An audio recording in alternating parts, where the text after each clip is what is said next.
American Heart Association. My name is Jyggy, and we are here with a Nintendo run, Metroid. I'm very, very excited about this, but I just want to let you all know that, again, we are benefiting the American Heart Association.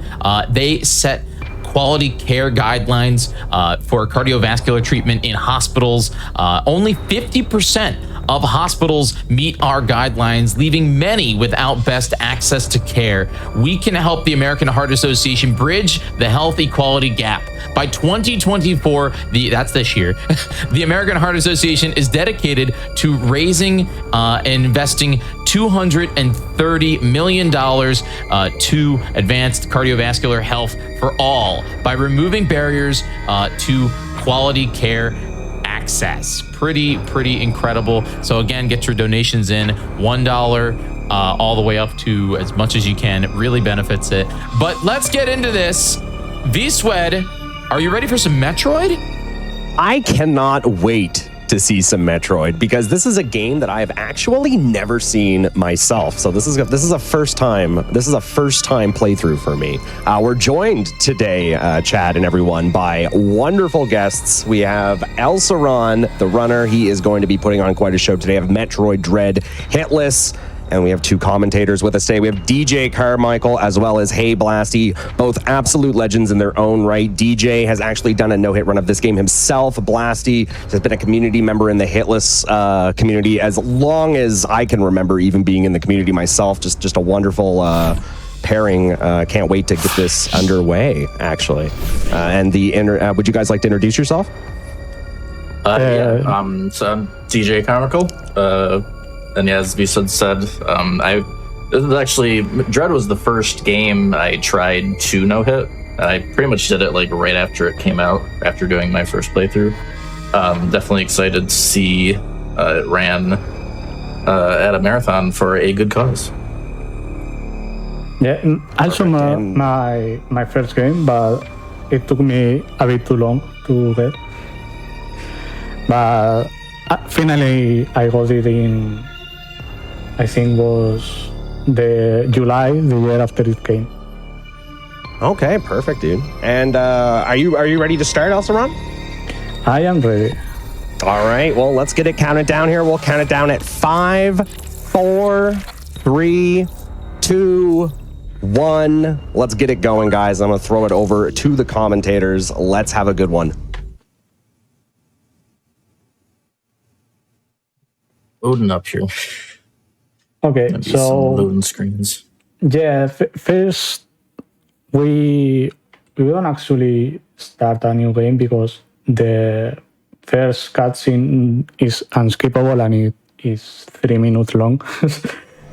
So we use a save file, which is actually at the start of the game. And how long does that save, that save file? Like, how much time does that save every time that you have to load a new game? Yeah, it's 3 minutes each save. Wow. Like it's okay. Start, and it's sure. Yeah, and it's actually at the very start of the game, so it's not like you just keep. No, for sure, it makes a lot of sense. Especially if you're doing a lot of reset runs, you don't want to be seeing that same cutscene over and over and over. It'll get really repetitive. Yeah, I think it's the same thing for Super Metroid. It's the same thing. Yeah. Okay. I think it's. I think this game is one of the ones with the longest cutscenes. I think Super Metroid is a little bit shorter than this one. But yeah, I never expected to see long cutscenes again. So, guess we got them in this game too. This enemy here actually is going to introduce the parry mechanic in this game, which is going to be used a lot. As you can see, there's also like free aim in a way. You can pretty much shoot in a 360 degree.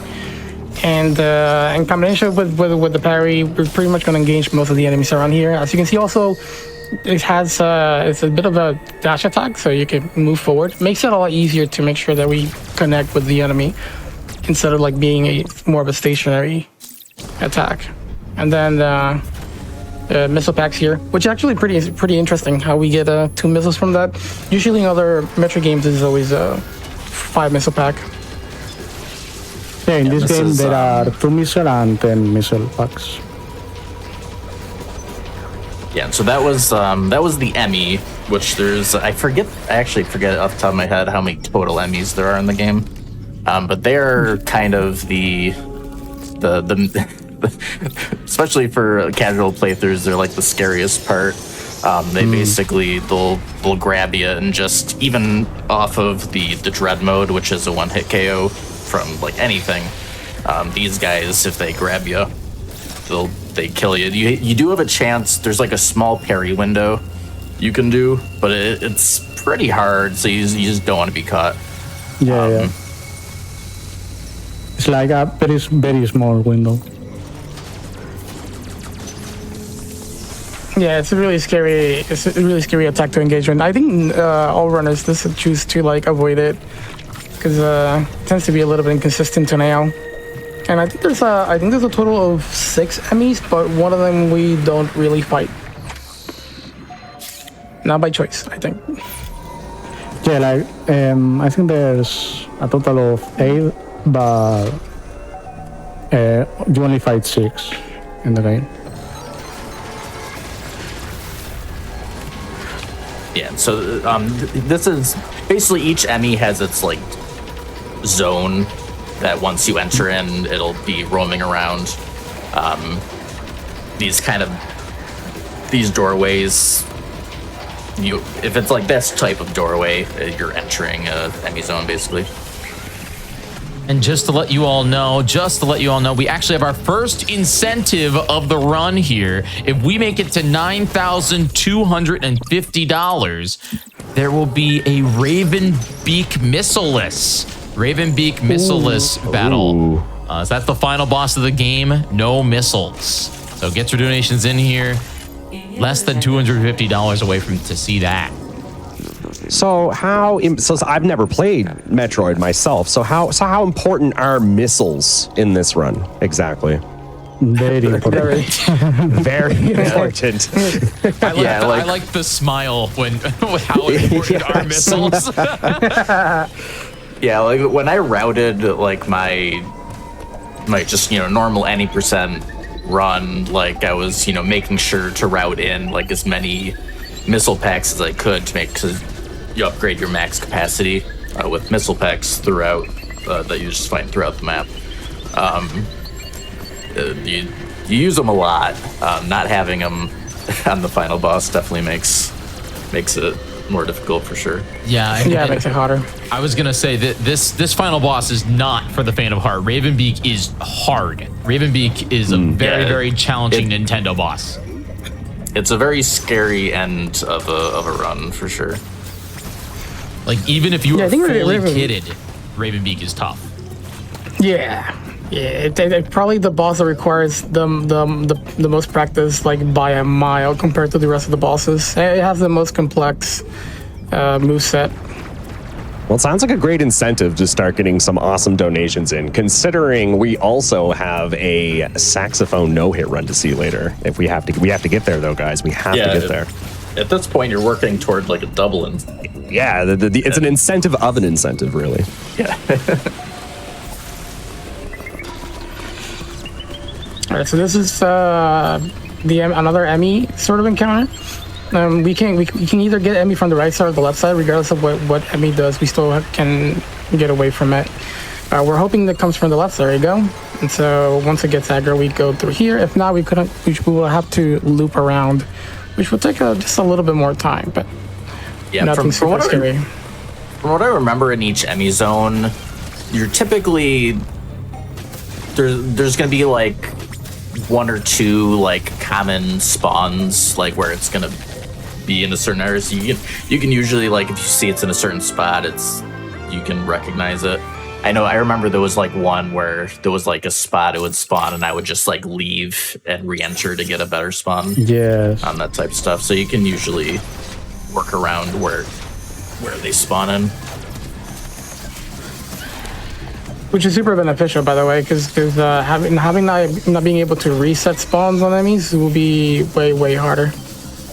The enemy diversity in this game looks pretty good early on too. I've noticed a lot of the rooms don't share the exact same enemies. Like I've noticed these slimes quite a few times. I have noticed this crab, but for early on in the game, there's a lot of different obstacles. That's for sure. I've noticed.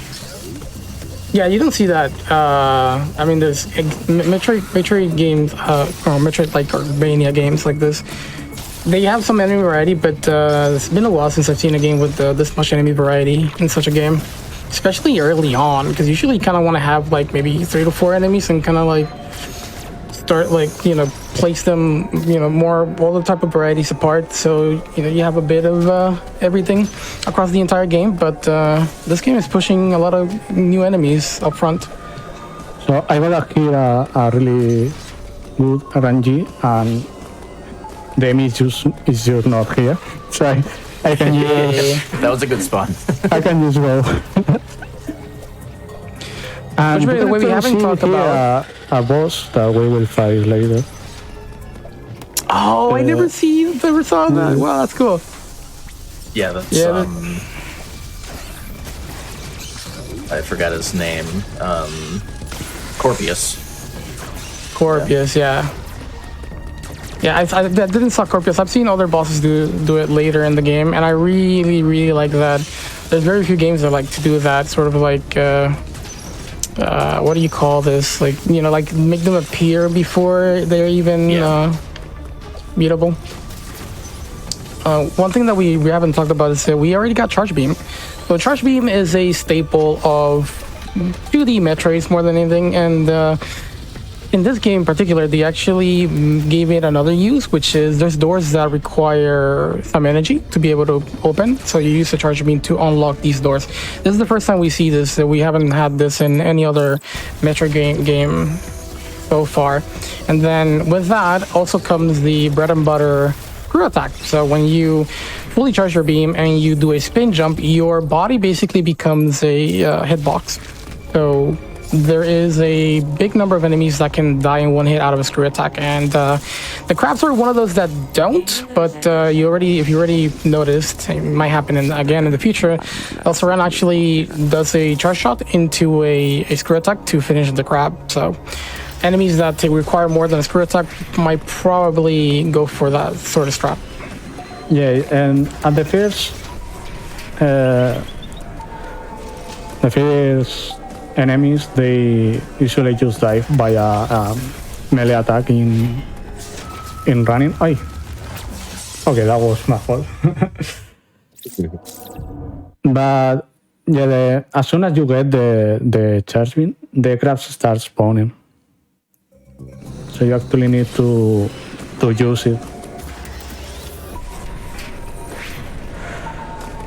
Oh yeah, which is a pretty cool thing. Having more sort of like incentive to use new items and either creative or like, you know, semi-force is pretty nice, because I think we only had one crab encounter, which was introducing the parry, but then, you know, it brings more into the game.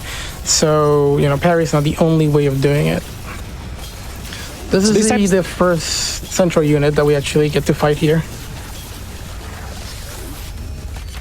Yeah, we need to beat those to actually have a chance against the enemy.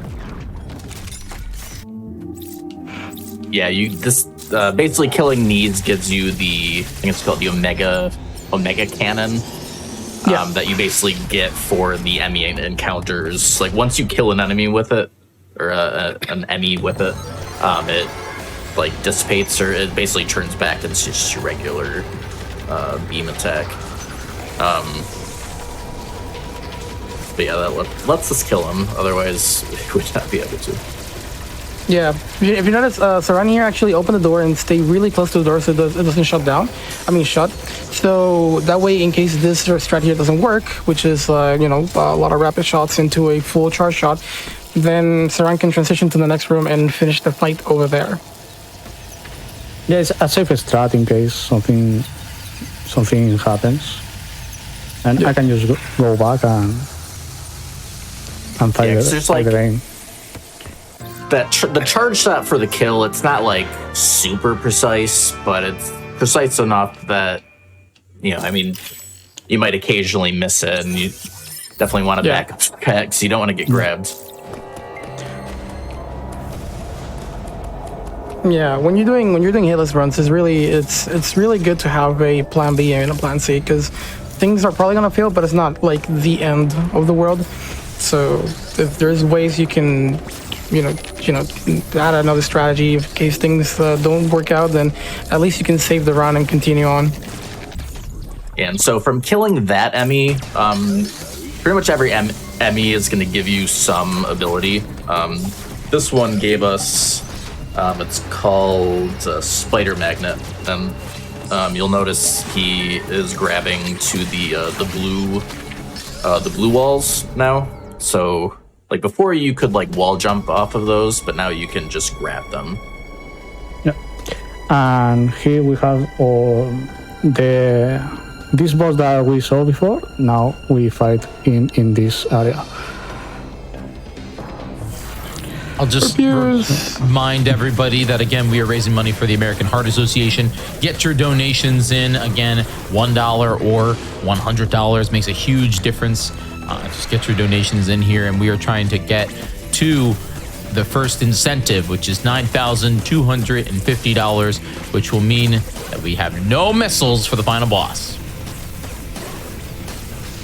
And again, I asked it earlier, but as someone that doesn't know these games too well, you say how important missiles are, and I can even see, I think he's used, no, that's just his blaster. I don't think those are missiles. But how many different types of weapon damage can be utilized in this game? Is there like a lot of different types of damage that you can deal? Yeah, there is. Yeah. Is a lot of it necessary? Can you skip a lot of it, or do you need pretty much all of it? You want to talk about it, DJ? I think you know more about that. There's basically, like, throughout you start with, like, the basic beam attack. We already got the charge beam. We're going to be getting basically upgrades to just the main beam attack. There's, like, wave beam, plasma beam. So you're upgrading your main beam just throughout the whole playthrough. We start with the missiles, and you can upgrade the capacity, but we also find later super missiles, which I'm not sure exactly how much more damage. It's probably at least twice as much, I think. We get ice missiles as well. Yeah, ice missiles, which like freeze enemies, and those you can use. Like by freezing enemies, you're basically like creating like a platform. At that point, you can jump on them and off of them. Okay, that's interesting. And then, I tried to do a safe strat there and failed. Sometimes the safe strat is not the good one. Not the safest setup. Yeah, the idea there was to do a melee attack, like a dash attack, and off the platform, because then it kind of pushes the character across the gap, and so it makes it a lot easier to do. It's sort of a way of like there, right there. So I wouldn't say entirely normalizing, but it seems to be a lot better than just jumping. Because the height of the jump is pretty high. You're just bonk the ceiling, and you might not make the gap really well, so you might have to time a little bit more. But when you do a dash attack, if you do it close to the edge, it's a guarantee to make it to the other side. But yeah, go ahead. Yeah, I was gonna, from the boss that was just killed, we got the cloak, the phantom cloak. There, we at the top left of the screen, you see the yellow bar. That's like an energy meter for it. And if while you're cloaked, you'll escape notice from enemies. It also let us use. There's like these motion sensor doorways that you need the cloak to be able to get through those doors. There's a lot of upgrades that let you get through doors that you couldn't before, and those are what are like blocking progression. The Metroidvania progression kind of system. Oh, I don't know if you guys have, but this might be a good time for donations if there's any. Yes, we actually have 2 donations here. We have $1 from Lightstream and $15 from Lil Kool-Aid TV. Again, get your donations in. All of your money goes directly to the American Heart Association. They do incredible things. So please get your donations in right now. I don't think we ever specifically mentioned, but so like the melee is also has like a parry mechanic to it. Whenever an enemy does this kind of like flash, like pretty if you see like an enemy do any like type of flash, like and he just did a parry, which is what reminded me. But I don't know what the timing window is. I'd say it's like it's probably a little more lenient than like a Souls parry timing, but maybe not by a ton. I'm not exactly sure what the timing window is, but there's a lot of bosses that have like sequences that have like forced parries in them. And then a lot of basic enemies just have like optional parries that you can make use of. Yeah, I think the interesting thing I noticed about the parries in this game is that if you parry as soon as you see the towel, which is like, you know, like a little light, then you'll probably get it almost every single time. But the time that the window you have for parrying, for making an input after that happens, it varies from enemy to enemy. So there's enemies that kind of tells you when you should parry, but their attackers are sort of slow, and so you can still make that parry even if your reaction time is a little bit not as fast. But there's some enemies that are a little bit hard on that, and so you need to be a bit quicker for when it comes to parrying.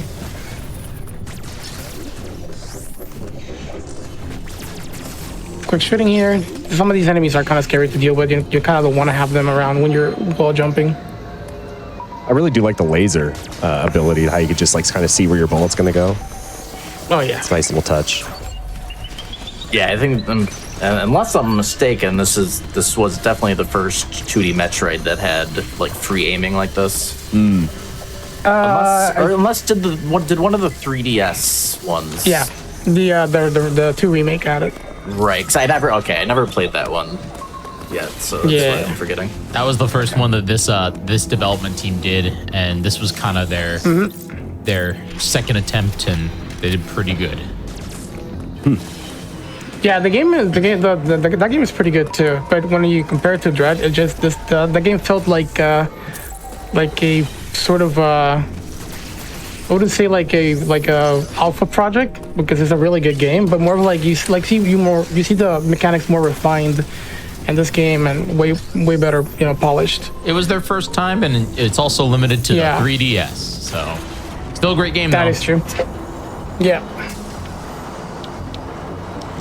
Okay, get your donations in here. We are trying to get to our first incentive, which is $9,250.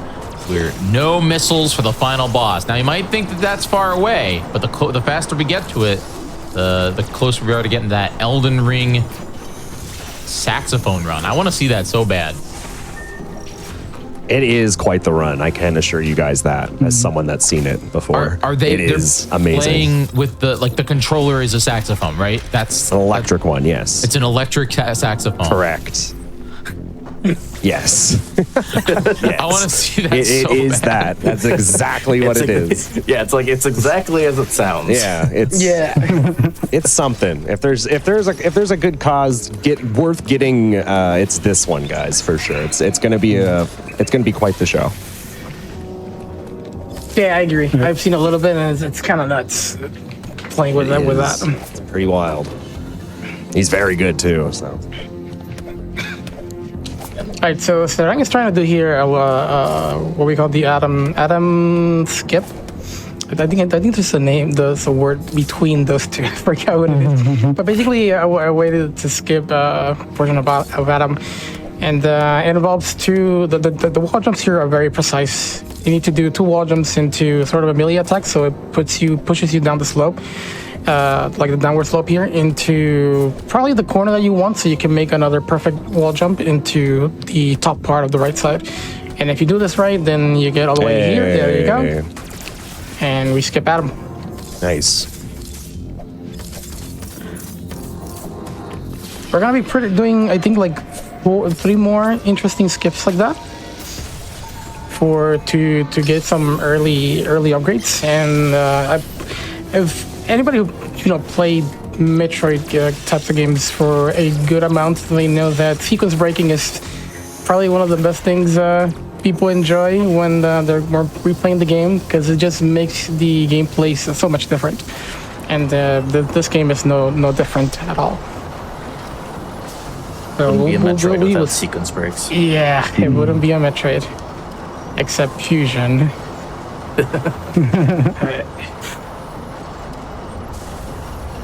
Nothing against Fusion though. Fusion is the first Metroid that I got into, the first 2D. That's my baby. But yeah, it's one of the only games that you can't really sequence break. Yeah, that. I did my run too early, so I don't think anyone had found that Adam skip when I was doing my runs. So we got in too early. Yeah, you did. Yeah, for anybody who doesn't know, the DJ here is the first person to actually beat this game without taking damage and hit. So when you try to work on these games, as you know, it's like you're the first person. There's got a lot of optimizations and strats you're gonna leave out, because you know, it's so much you can route as one person. So I've noticed that some enemies leave behind like pink shards. What are those? I believe some of them are like missiles, right? One of them's missiles, but there's something else I'm seeing. I see the missiles come back, like those were missiles, but I think I keep seeing like a smaller pink shard, and I'm wondering what that is. It's unless I'm just totally misremembering, that's basically just a health drop. Yeah, It's dropping I health, see. even though we're at full right. health. it Okay, still that makes drops it. sense. Right, because you know, normal people would just get hit, or would get hit and need that normally. Exactly. Right. Yeah, But we don't need So that. No, Well, it's no. funny because I mean he's playing in dread mode, which is one hit KO, so he would never need it. It's funny that they. Oh, still it's have interesting. It drop. spawns. Right. Yeah. That is interesting. Yeah. Yeah. They didn't bother to code those out. You can actually take damage if you use the Phantom Cloak for too long. You get a bit of Interesting. damage. Right? if Yeah, I forgot about you- that. Okay. Yeah, if you enter some areas without the proper suite, you also get a bit of damage. Yeah, so right here, yeah. what you're seeing is the Phantom Cloak right here. This thing has a bar that it's like it has a bit of a duration. If it extends past that duration, it will start consuming your life until you no more. So you got to use it wisely. It's really good, but you can't use it for such a long time. It's pretty short.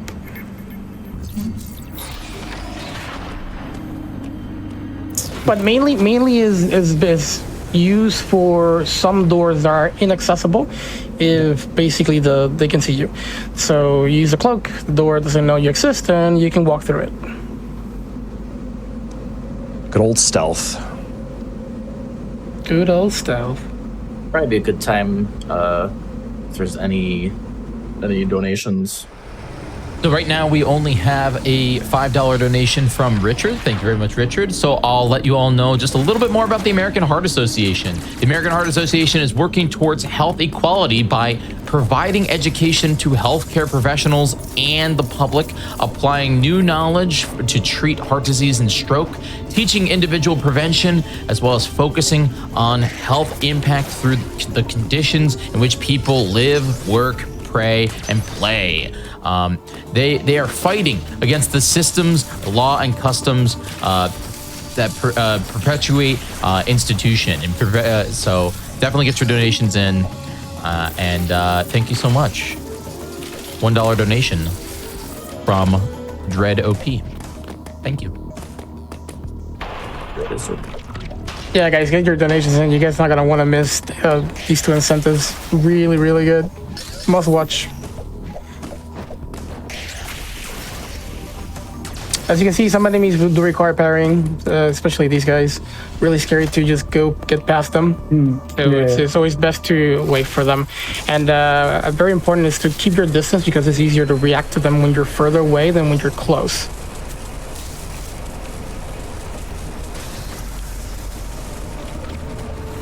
Okay, I turn everything on now. And then this here, there's always gonna happen. You kind of want to wait for it to shoot. It's kind of in a cycle in a way. And now we get the wide beam. Are those statues So- like important item locations? Yeah. Right. Okay. Yeah, I've seen a they're couple like of them. they're called like they're Chozo statues, right? Yeah. Like it's like the lore name. Right. But Okay. yeah, they always. I think. I know it was they were in Super Metroid. Were they in NES Metroid? Yeah, they existed since the beginning. Okay. Yeah. My goodness, now he has a triple beam forever. Exactly. Yeah. Are you Yeah. kidding? Yeah. Oh man. So good. Yeah, not Okay. only so obviously it's easier to hit things or potential multiple enemies, but there are also again the Metroidvania aspects. There are he heard he did one too. There's like these blocks that have you need like all three parts of the beam to hit it, and it like that right block there. right there. Yep. So Perfect. it's also a progression. Got it. Upgrade as well. But Yeah, this it also beam go compared ahead. to like this beam compared to like some of the other beams that we're gonna see, this one sort of changes how the beam itself functions. There's others that are going to like sort of alter the main beam and in some ways. We'll see it later, but this one's more of like we make the beam longer or bigger. But I feel like I believe like the downside of it, which is not really a downside, is sometimes you might not hit all three projectiles, and so you might do just slightly a little bit less damage. But it's rare that it's not that impactful. Yeah. Especially since each one of the beams deals normal damage. Like you deal basically triple the damage if you get the 3 beams. Triple damage is good.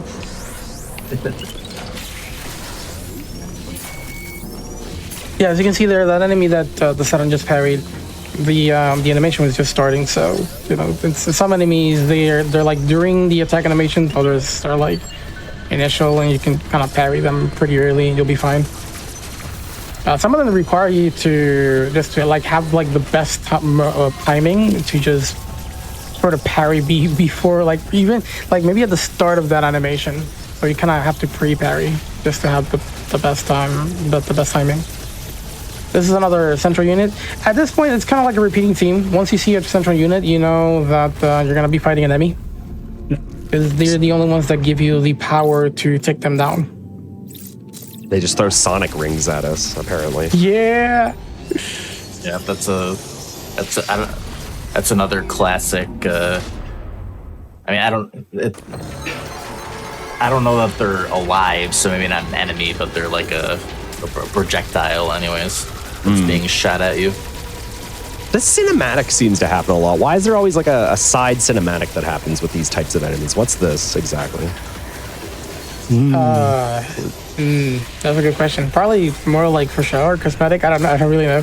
But it only happens Yeah, with these enemies. I think it literally is just for the cinematic of it. Interesting. I don't. Okay.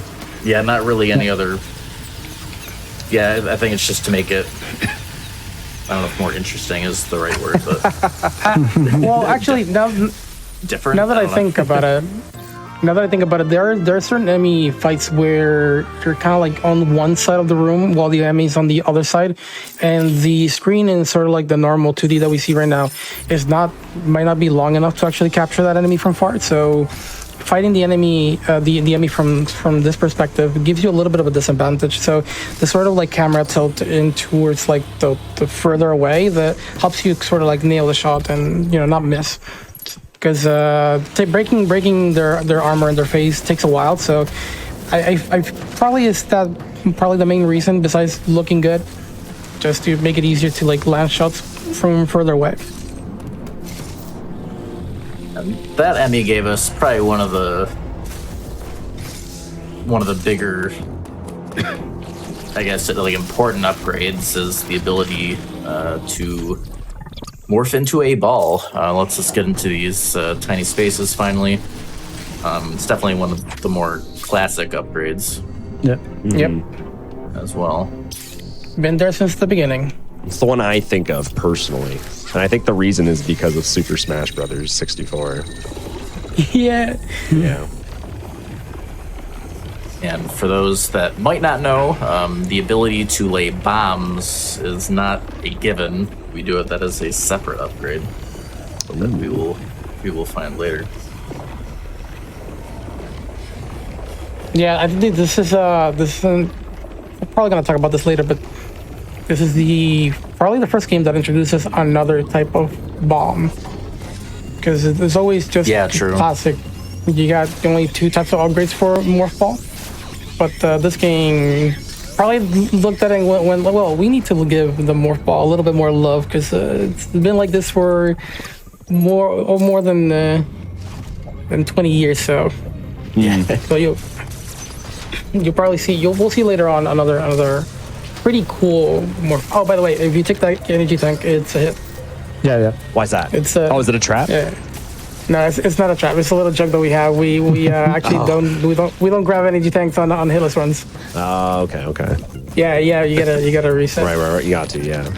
Yeah. Yeah, just like in Zelda, you don't take any heart containers. Yeah. That's why the communities always have those little things that these little fake rules they always want to abide by. Yeah. Speak for yourself. Make I like things a little heart bit- containers. Well, it's funny that in Skyward Sword, there's one heart container that it's just faster to grab because of like cutscene stuff. So I grabbed that one. Nice. Yeah. And there's energy tanks in some of the Metroid games, like Metroid Zero Mission, where you have to do a wall jump over an energy tank to not pick it up. It's really funny. Is this like an escape sequence that's happening right here? Because it looks like the walls were like falling apart or something. Yeah, the room it's like was about to heat up and we will take damage if we don't do it quickly. Okay. It's But like now a we have the reverse escape various way. sequence. Oh, a reverse chase sequence. Yeah, this is the Barrier suit, which is another classic. Yep. Which, by the way, Basically. interesting fact. Barrier suit was supposed to be called Barrier suit, but they changed it to Varia suit. But it was supposed to mean like you just got a barrier around your suit, kind of thing. They didn't like the name, so they changed it into Varia. And you can see in the map, right in the corner, that all the area is in red. That means without Varia, we will take damage here. Okay. Yeah, it's like a heat area. Without the various suit, it'd be too hot. Yeah, you will be taking tick damage in here. The lava though can still do damage for you. Still do damage. We will deal with that later though. Again, get your donations in. We are trying to get to $9,250 so we can see the final boss with no missiles. It's a real big deal, so definitely get your donations in here. And just a reminder to everybody, the first Peacemaker was actually funded by a $500 grant. And your donation can actually go towards upcoming heart and brain research. Again, we are raising money for the American Heart Association.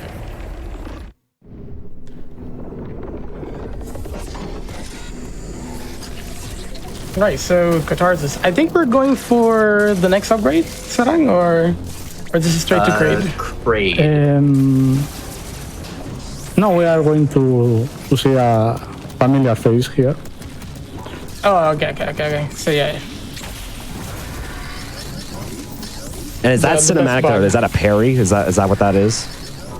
It's a parry. Yeah. Right, when the camera kind of zooms in there. Okay. Yeah. Interesting. It means that the parry was successful. I think you can sort of like mess up the parry, right? You can kind of get the attack but not do the proper parry. Yeah. It's like the best way to get through these guys as well, as you can see. We got another one here as well. Yeah, with these guys, it ends up just being quicker to get a single parry off because it does good damage. Yeah, and these as well, these guys who are the bosses, and you can actually bait an attack, but it's faster to parry. Yeah, by the way, that's a staple on many Metroid games. You see a entrance that has sort of like an enemy protecting it. It means that what's following is a big boss. And here we everybody's have favorite big boss. someone,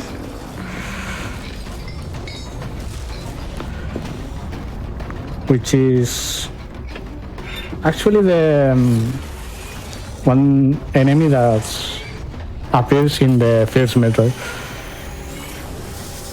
Yeah, being persisting till here. I don't actually understand the lore of by the way, this is Kraid. Don't really understand the lore of Kraid being here. It seems like our guy is being captured, but this is a boss that's been since the beginning of the game.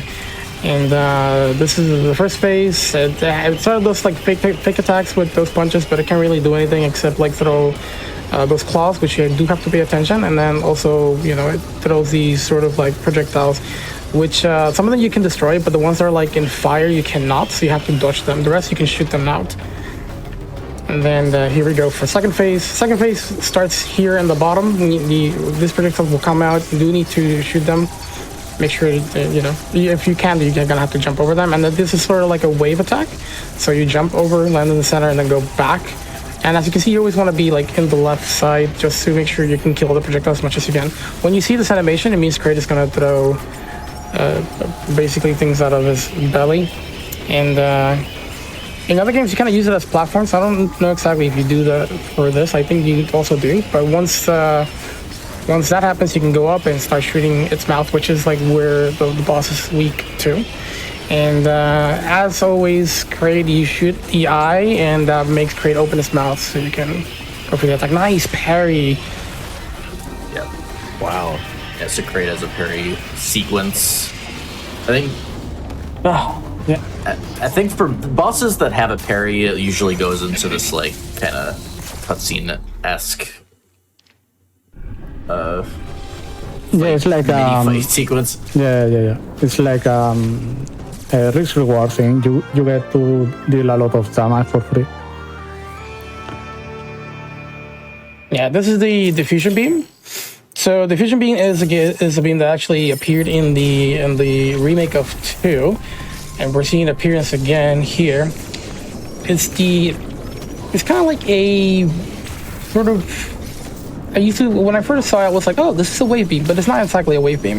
If you guys have played Metroid in the past, the wave beam is basically a shot that can go through walls. This one doesn't go through walls. This one creates explosions, and it allows you to deal damage or shoot things on the other side of a wall. So you can kind of say, not really a wave beam, but like a mini wave beam, I guess. But it is useful for killing some enemies that otherwise we will have a lot of trouble trying to face. So we're gonna use it for that and some other areas as well. Yeah, I think it can kill some enemies that like are inside the ground that you otherwise wouldn't normally be able to hit.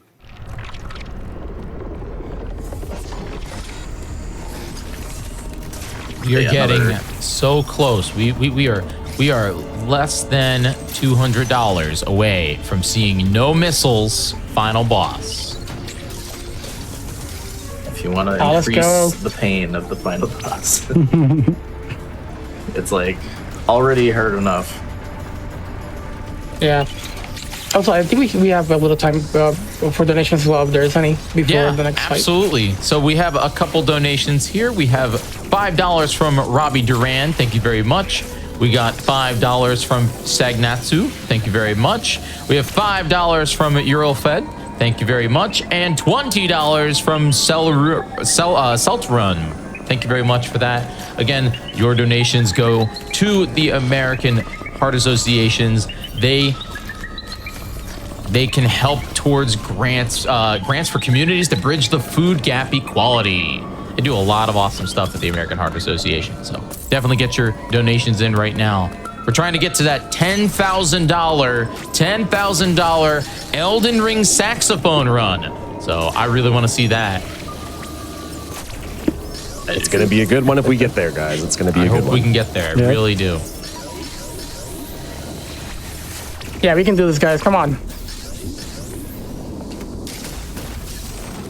If you cannot Homer donate, would say saxophone. Saxophone. saxophone. If you can't donate, do us a favor and go spread the word. Go post the GDQ channel in your Discords. Go let everybody know about this awesome Metroid Dread run. Also, if you guys saw that there was a first instance, or I guess the first instance of killing an enemy from below, super useful. You don't need to engage with them at all.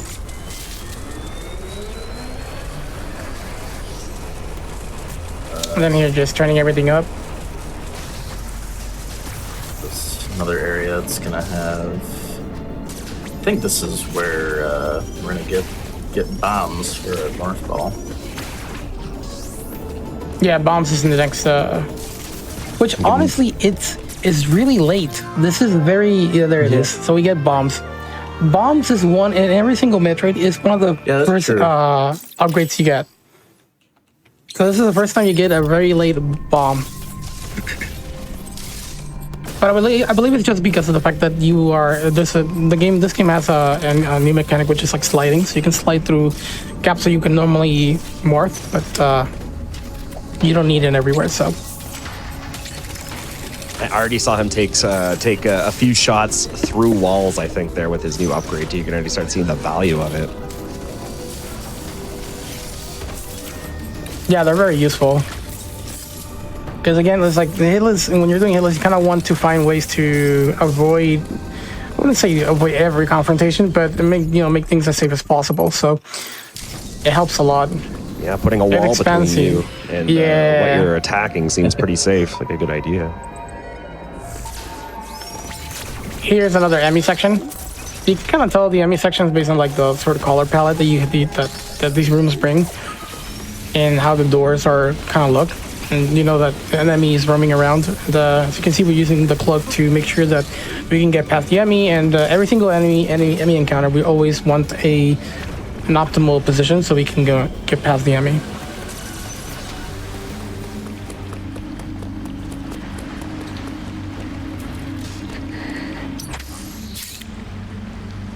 To another zone. Zone 4? Berenia. Berenia. This is the watery, like the water level of Everyone's favorite, the water. Yeah.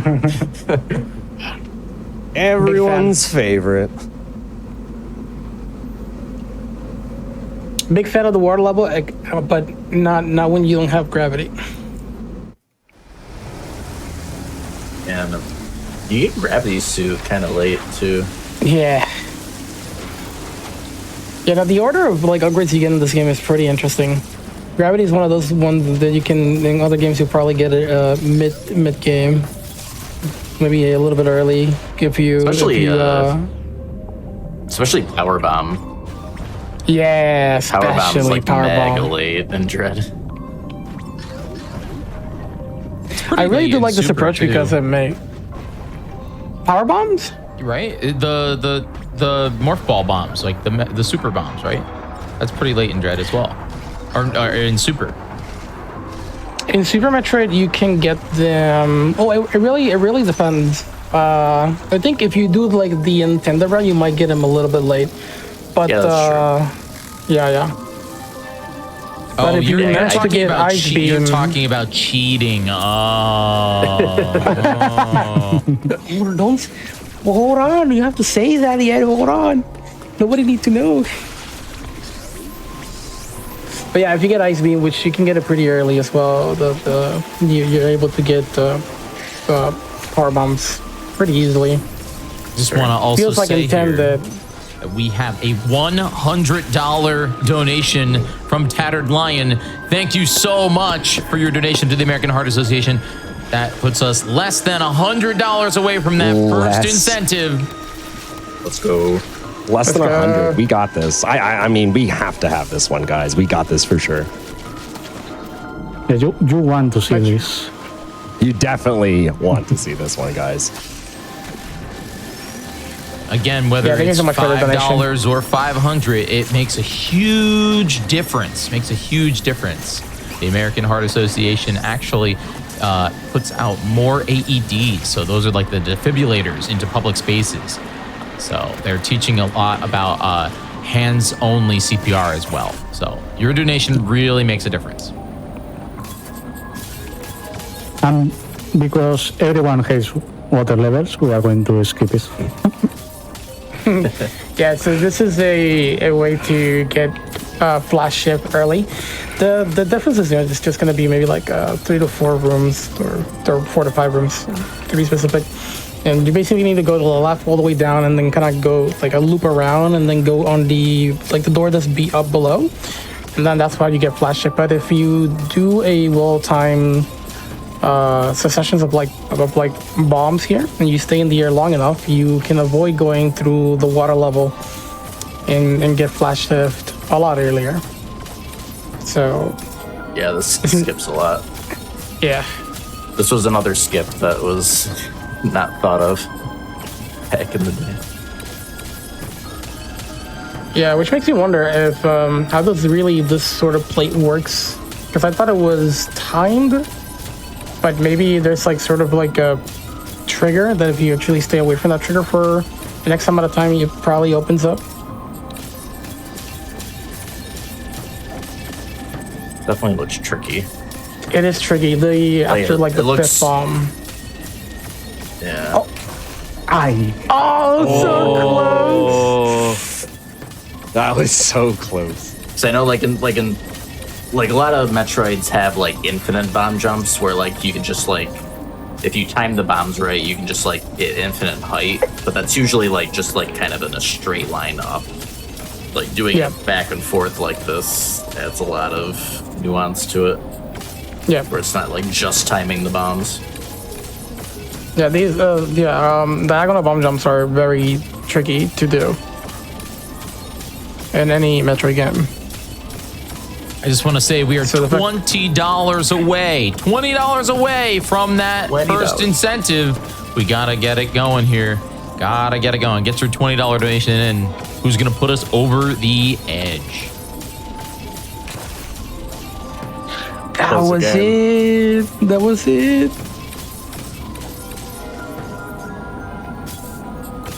The thing is, like, there's no real way to tell, like, when exactly it's gonna open. So you can't do like a X amount of bomb jumps and then hold it right, which would be like the ideal thing. Oh, there you go. Let's go. There we go. GG's. Yeah, there you go. This is I think getting that skip is worth $20. I'm just saying. I don't know. I mean, that was pretty. That was pretty good. I agree. That skips a lot, honestly. That's huge right there. Again, if you're confused about how to donate, there is a large button where you would normally subscribe here on Twitch that says donate to the American Heart Association. You can click that button and get your donations in. $20. We need $20 so we can see the final boss with no missiles. So now that we have flash shift, we have some pretty good aerial movement, which is going to be used for some bosses. And also for like making gap. I don't think the splash ship have iframes is the only thing I haven't been able to confirm. I think not, no. right? No. Yeah, no iframes. We're gonna go. We're gonna destroy that so we can lower the water. What do you think this is, Dark Souls? I wish. You can only dream.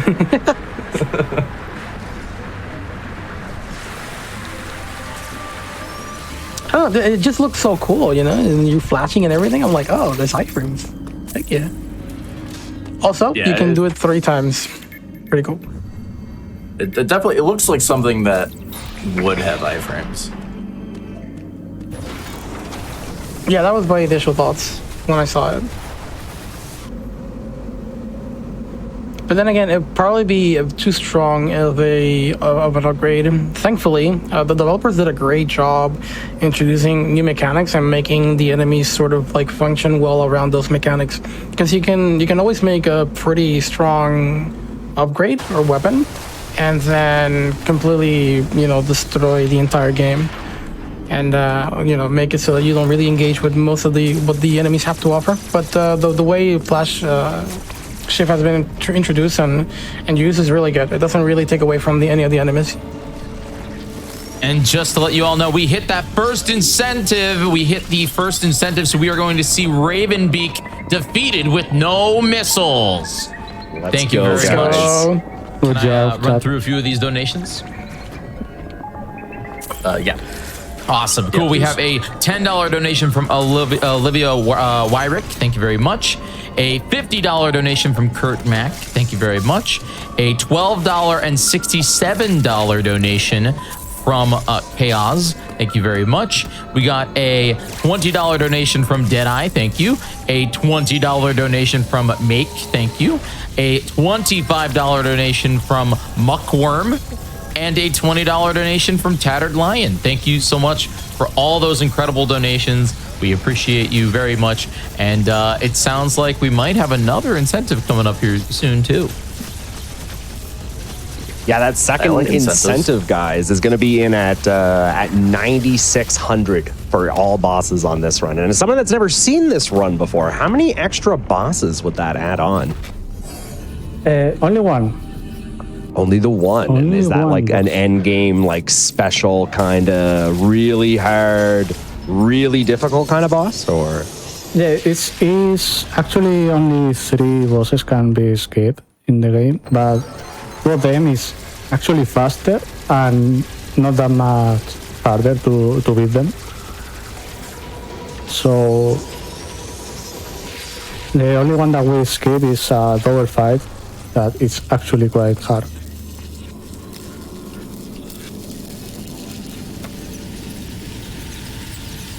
like we only need $265, guys, to get those donations in so we can see every boss in this game done today.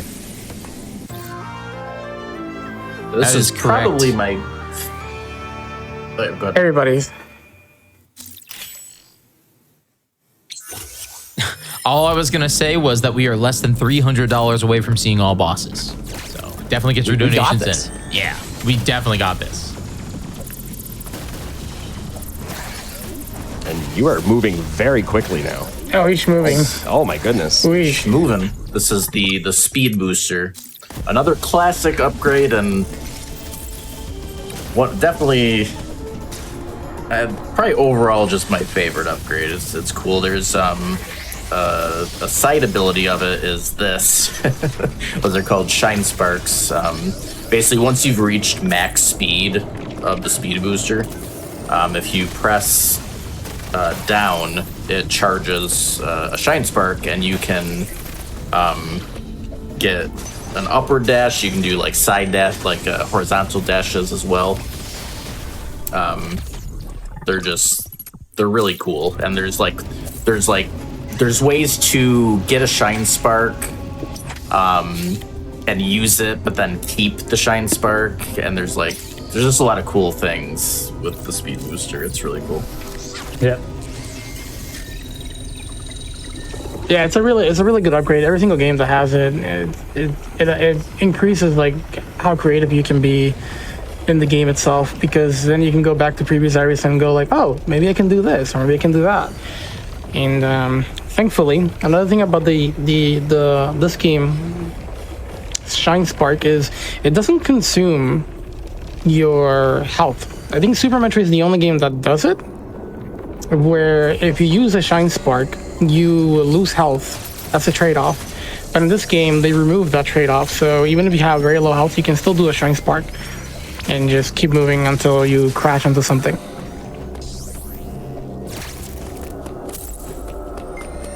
Yeah, Does definitely crashing cause limit- damage? Sorry, does crashing me? cause damage if you crash Yeah. into something? It Eh, does. Okay. Yeah, it does damage to anything that is on its way. It's in this way. It's really good for. We're gonna be seeing it for bosses as well. Okay. There's gonna be a couple bosses. We're gonna be using strats to use that ability. Super useful. Yeah, and I know the first thing that pops into my head, there's like a double boss fight, and I remember you can get a Shine Spark into the boss fight and Shine Spark one of them. I can't remember if they get like almost insta kills, or it does a lot of damage. It's been a while. It two-shots them. It two-shots them. Okay, 2 shots. But I'll say, two-shotting a boss that's pretty tanky without it, it's pretty nuts. Yeah, it helps a lot with the fight. Yeah, and I also like how the developers kind of realized, like, hey, we should make the sort of the area a bit more easier for it to traverse with the speed booster, because in other games you have to be a bit more creative on how you use them, and I wouldn't say it was limited, but most of the way you would do it is like, let me just run through this hall, then shine spark and use it on a spot that you would never use it. But here is more of like, let me give you the sort of like the area for you to continuously speed boost throughout, like even vertically, which hasn't been seen that much before. And I think, was that a power bomb upgrade? Can I remember it correctly? Yeah, so you can actually get power bomb upgrades, like capacity upgrades, before you have power bombs. Was this a 5th area? New area. Yeah, I think. But how many areas are there? Is there like 7 or 8? Forget. It's another thing I forget offhand. Yeah, I think it's 8. If we count It's funny how much you the forget. last area, which is only the final boss. Yeah, the last area doesn't have enemies except one. I was saying it's funny how much, like, if you haven't done a run in so long, you actually do just kind of forget about a lot of information like that. You're just like, how many islands are in this again? Yeah, if I didn't look at like my old run and like I went through like my old tutorial, like I would have been so lost because it's been like a couple of years since I played this. It's probably cool to come back and see all the new strats. I had already heard you say there was a couple new strats that you've seen on this run. But yeah, both around. the skips, the Atom skip and the skip for the flash shift. I just didn't even knew those existed. By the way, here you might see it. So this is the first enemy boss that we actually use the Shining Spark here. So we bait the boss to go all the way to the top, and then we run from left to right. But we do need the boss to like do a specific attack or like stall a little bit on the top side. So once he does that melee attack, you run to the right. It's just a very sort of timed Shining Spark because we don't have much space. And there you go. Wow. 2-hit skilled it. Yeah, that shows you the power of Shining Spark. It's cool fun setup. to, like, it's just fun to do, like, maybe it's not, like, super hard to do necessarily in the scheme of things, but, like, it's a fun attack to make use of. Yeah, and something that's also seen here that I think Zero Mission probably introduced, and maybe Fusion, not entirely sure, but you can also Shine Spark while in ball form. So you just morph, and then I believe in this game it's the same. You just press jump and the direction in which you want to go, and you can go any sort of direction. Yep. Super useful. Yeah, there's actually, I can't remember how many off the top of my head, but there's definitely like upgrades. Like if you want to get 100% completion on the game, like there's at least like one that like you need to use, like the ball Shine Spark strat. I am seeing some stirring in the chat. I think they want to see the all bosses incentive get met, guys. So remember, if you guys want to see all bosses on this no damage run, make sure you guys get those donations in. Every dollar makes a difference, guys. Link is in chat. We can do this. We can do this. Link? Well, that's open. We definitely can do this. Again, get your donations in to the American Heart Association. It's for such a good cause, too, guys. For such a great cause.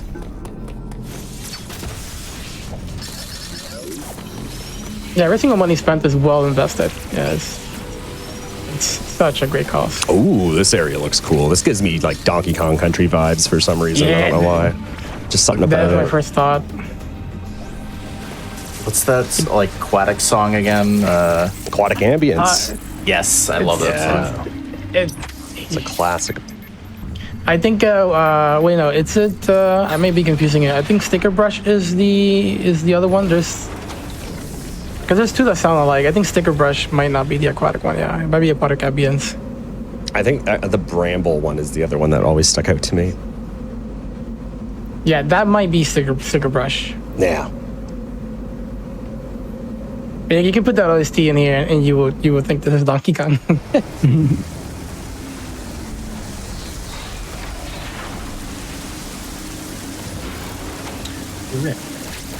Burania. I like the start of Burania. I like rainy biomes and areas a lot, darker areas as well. So Burania is probably one of my favorite ones because of that. I feel like we never mentioned the grapple hook upgrade that we got at some point, and it lets Samus grapple things. You saw him grappling like a block there to open up the hole to go through. You can grapple like the blue wall, and there's doors that you need it to open.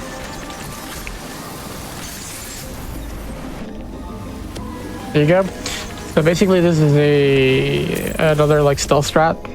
You don't want to engage with the enemies on the top here, so you're like rolling through here, and then once you get past the enemy, you just move on. Some of these enemies are pretty scary to engage in. They move really fast. It's the sheer amount of different enemies again in this game is really impressive to me. Just like a 2D scroller, you know, or a 2D Metroidvania, just the vast amount of different enemies is pretty impressive. Yeah.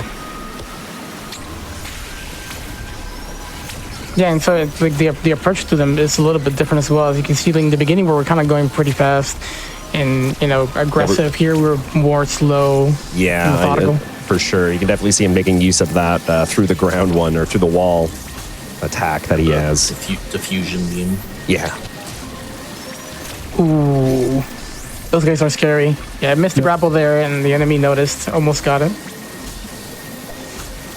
Just want to say thank you for all these incredible donations that are coming in. All these donations are going to the American Heart Association. They do things just like working with historically black colleges and universities to fund scholarships for a more diverse medical field. Thank you so much for your donations here. I'm going to go through them right now. We have $5 from Jen_DV. We have $15 from Andrew. Thank you very much. $5 from Ida of Brad. Thank you. $20 from Max Boltzmann. Thank you.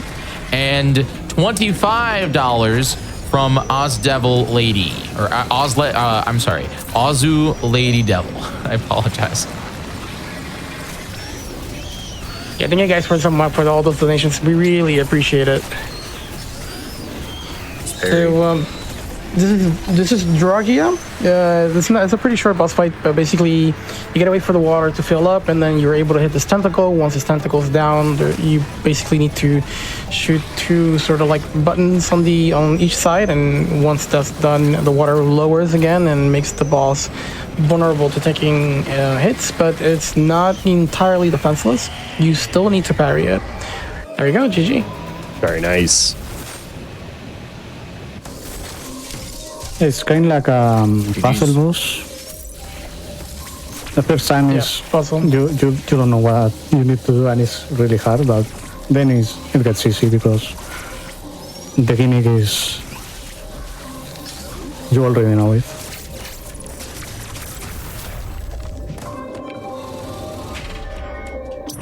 Just remember, guys, again, 9,600. We will be seeing every boss done in this run. So make sure, again, you get those donations in, guys. Not only will we be seeing that, but we're also going to be working towards that Elden Ring saxophone run. That is the next run. So we got to get to 10,000 before then. And it's going to be a hitless Elden Ring saxophone run on top of it. If just saxophone wasn't enough. It's like That wasn't enough. the hitless part is like whipped cream, you know? Yeah, It's like yeah. It's just or the cherry on top of the whipped cream. And then like the chocolate sprinkles, the syrup, you know, it's all of it. It's all the toppings. The saxophone part's Yes. just the ice cream, okay? I mean, heck, a saxophone playing like any game is pretty impressive. Let That alone is true. A Souls game.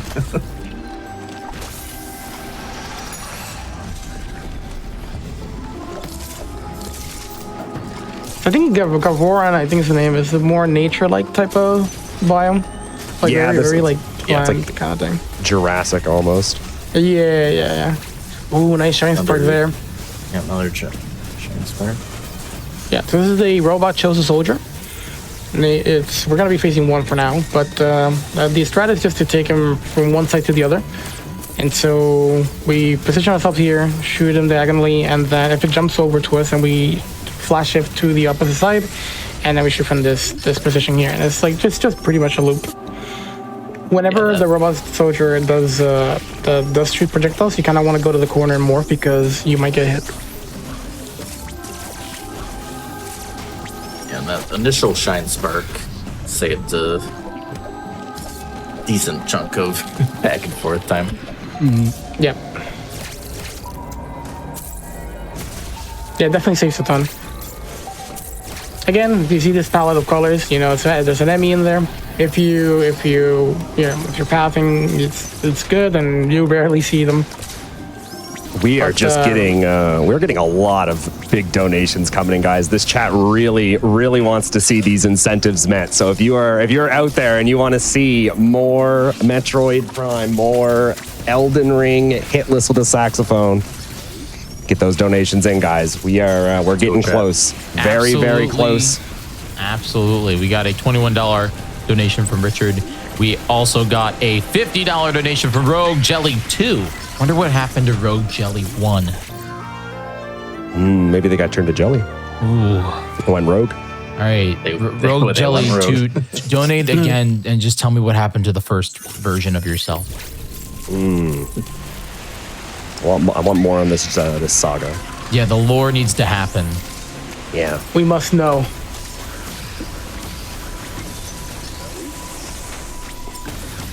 We just got the super missile. The information is not totally like I don't really know exactly how the super missile, how much damage it does in this game.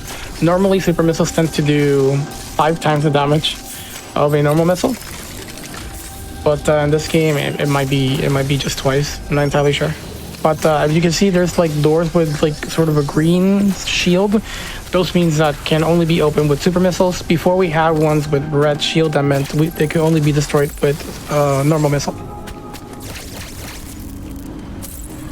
And that's always been a thing since the beginning as well.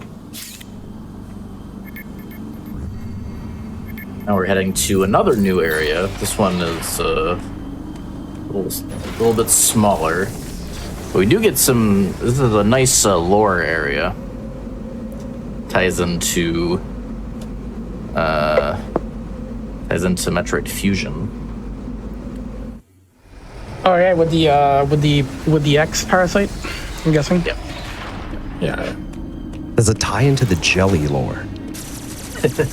Oh, I think you'd be surprised. It might tie to the jelly lore. Wait till you see the X parasite. Okay. It's all coming full circle. 150 away, by the way. Less than 150 away from all bosses here in this Metroid Dread Run. Every boss, guys. There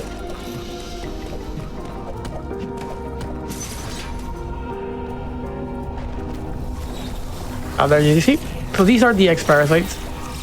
The first time we see them is actually in Fusion when they brought it back here. Fusion is the prequel to this game. And basically these X parasites tend to take forms from the life that existed before, and they just transform into those types of enemies. So Yeah, this probably explains, you know, as you can see in the jelly lore might be in here. I don't know. And then this Chozo statue gives our next beam upgrade, which is plasma beam. And what does My plasma do? favorite. Yeah, this beam basically will shoot through enemies. Ooh, it's like piercing. Yeah, piercing yes. properties. Cool. Okay. So if you got a bunch of enemies, it'll just tear through them all. We just got a massive $149 donation, and that puts us to our second goal. $9,600 have been met, which means every boss will be completed on this run. Chat, you guys are the best. Thank you so much. Thank you guys. Thank you. That was you. Easy, Chad. $149 donation from Phoebe Perry Queen. Thank you so much for that awesome donation to the American Heart Association. I just want to remind chat really quickly again, at 10,000 we will be doing a no-hit electric saxophone controlled Elden Ring run. It is exactly what I just said. Like, it's, you guys got to see this. It has to happen. Yes, Chad, please make us happy. Make us all happy. We want to see it. Ooh, that was an interesting cinematic kill there. Yeah, that was basically one of the Chozo soldiers that we fought previously, but an X-Parasite version. Yeah, like we said, X-Parasites will take the form of whatever they touch. And so, took the form probably Chozo soldier. Which, by the way, Chozos are tied to our protagonist here.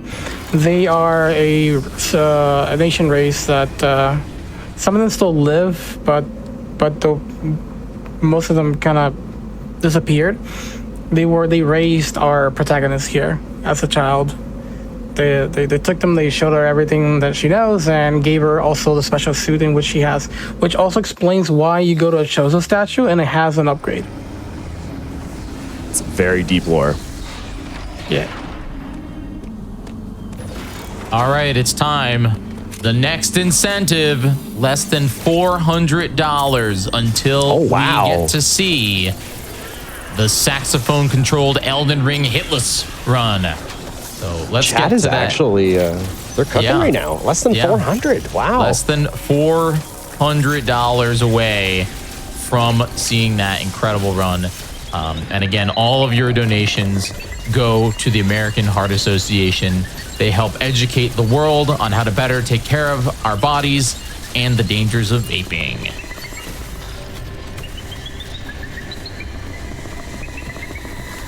Right, so this is another Emmy. The ideal strat here is to hang on the left side, shoot a couple times, so the Emmy goes through the broken blocks, and then we can go to the right side and get away from the Emmy. If the Emmy chooses to go to the right side, then I believe we actually have to reset the area, or probably, yeah, so we have to reset the area so we can get the Emmy on the left side, because it's much scarier to go through the Emmy towards the right side. And ways you make noises, you either walk or you shoot, and you'll notice that your body's kind of like doing a little bit of a glowy thing, and that's the Emmy just sort of like echolocating you, your position. I love the background right here. It's so cool. Yeah, I really like it. I do. I love it. I think all the enemies here are actually X-Parasites. I think every single like living creature actually just died. That's not good. When we leave the Elun area, all the X escape and infect every single enemy in the rest of the ring. Yeah. Which I guess another piece of lore is that the X-Parasites are probably the most dangerous being in the entire universe, and so the Chozo actually created the Metroids to take care of the X-Parasite. Hence, like the name Metroid. Metroid is actually of an enemy, not really our protagonist. But if there is no Metroids, the parasites can roam free and pretty much destroy everything. They basically consume everything in its path, and then they transform into it. Also, with the upgrade we just got is a spin boost, which is basically a double jump. And everyone loves double jumps. We do love our double jumps. I don't know anyone who doesn't like double jumps. It's fair. It's just good stuff. Oh, this guy looks serious. Yeah, so another Choso soldier. These bosses only have like 2 attacks in particular, but once you enter second phase, they still have the same attacks, but more a little bit added, which is they have a sort of this jump attack, but it lands in the center, and then it's like there's like waves of attacks that come out of the left and the right side, and then the dash attack.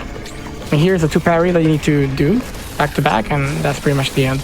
They're quick fights.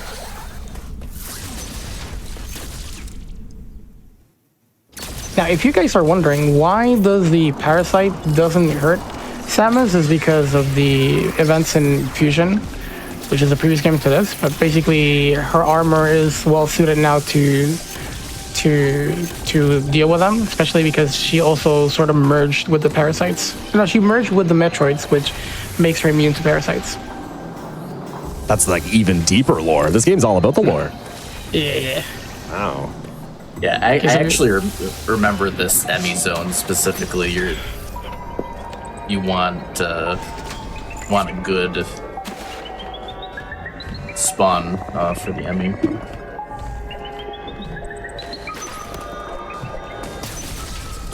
Yeah, this enemy is probably the hardest one on the run because you can let him see you. He will insta hit. Yeah, it's a pretty scary enemy to deal with. I think here we have some time for donations if there's any. Yes, we do. We have 2 donations. We have a $66 donation from Mr. Whitty. Wow. Thank you very much. And a $25 donation from Tay Van XL. Thank you so much for that. We are legitimately $9 away from $9,700. Oh, never mind. There was a donation. $50 from Orisar. Thank you so much. God, those types. Thank you so much. Man. Forgot about that. Yeah, thank you guys for the donations. I appreciate it much. I'm just gonna say, like, we are only roughly $259 away from this Elden Ring run, and I know that is a lot of money, but I really think this chat can do it. I don't like. I was a little scared, a little skeptical, but you guys are pushing right now. I'm really impressed. Like, I think you guys are gonna get there. I would like to see a $5 train. That's what I'd like to see. Train. That's what we need. Yeah. Just super everybody in right chat, if you got $5, donate it to the American Heart Association. Seriously. I think we can do it. I think we can do it too. We've come this far, you know. Like we're so close.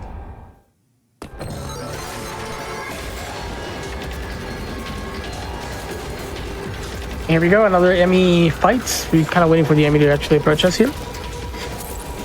And then we're gonna grab onto this and go to the other side. We just need to wait for the Emmy to actually be under.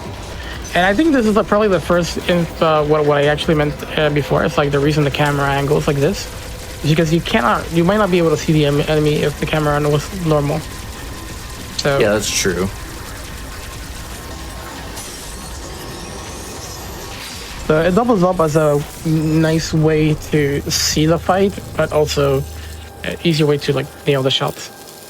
Yeah, that's a good point, because like they may not have implemented that until they, might have been for this Emmy in particular. They realized you can't see it until it's super close. Here we go, ice beam. I mean, ice missile. Here comes we that wish Ice Beam. $5 train too. I'm seeing $5 that train is coming in $5 strong. train. It's coming in. Let's go, Coming in chat. strong. Yeah, everybody jump into that $5 train. Oh, it's strong right now. Yeah, this is powerful. Oh, Rogue Yo. Jelly. Rogue Jelly didn't understand though the assignment. They did. It's not that train, Rogue Jelly. Oh, but also thank you.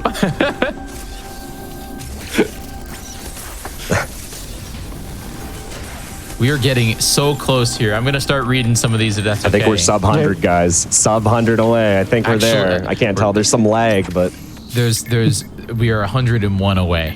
101. Oh, 101. boy. All right, Dalmatians? I'm gonna about to start say. reading. Yeah, I'm gonna start reading some of these $5 Couldn't trains. resist. Sorry. All right, let's get it. We got Go for it. $5 from I'm sorry, welcome to names. Yono Beat, thank you, Yono Beat.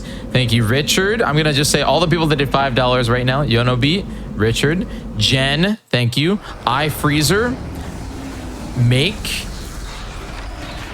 Sir Lamelot, thank you very much. And then we had $15 from Beishuka, thank you. J Gamers with $9, $25 from iScarl, thank you. And then $69 from Rogue Jelly 2. Thank you for your donations to the American Heart Association.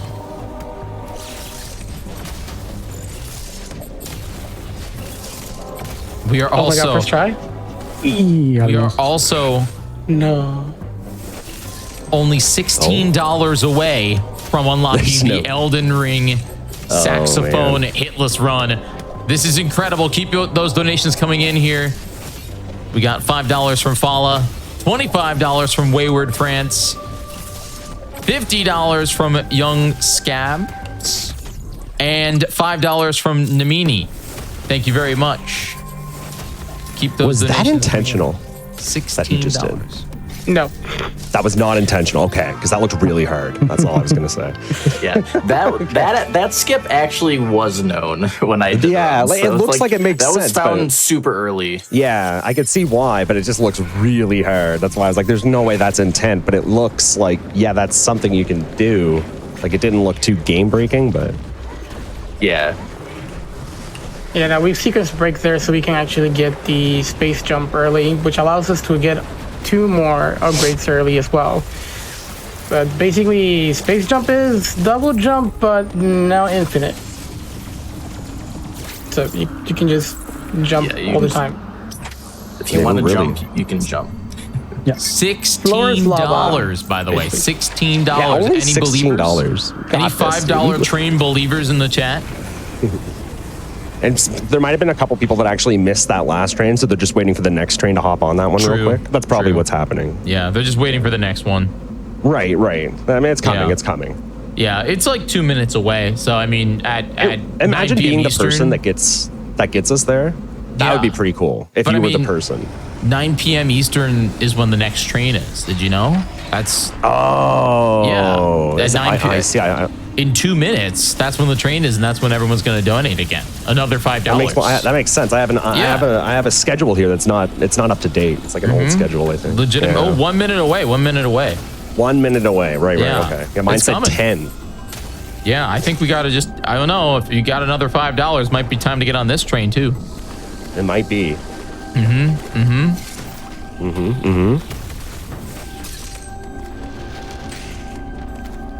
I think we're doing some dudes on Elden Ring. I think Possibly. we've officially I think we hit it. are. $10,000 for the American Wow. Heart Association. Let's go. Thank Round you of all claps. so much. That train is here, by the way. Phone. That train is here if you want to get on it. $5 donation. But seriously, congratulations, everybody, and Team Hitless, of course, raising literally $10,000 for the American Heart Association. Thank you so much, and keep those donations coming in. Thank you, Thank DJ. you. My pleasure. Thank you, everyone who has donated. So, a lot of money for a good cause. Absolutely. Absolutely.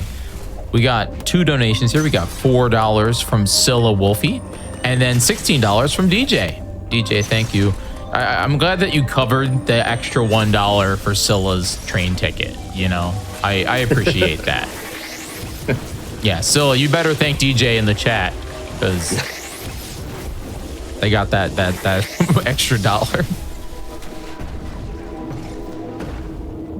Yeah, thank you so much, guys. You guys are truly great.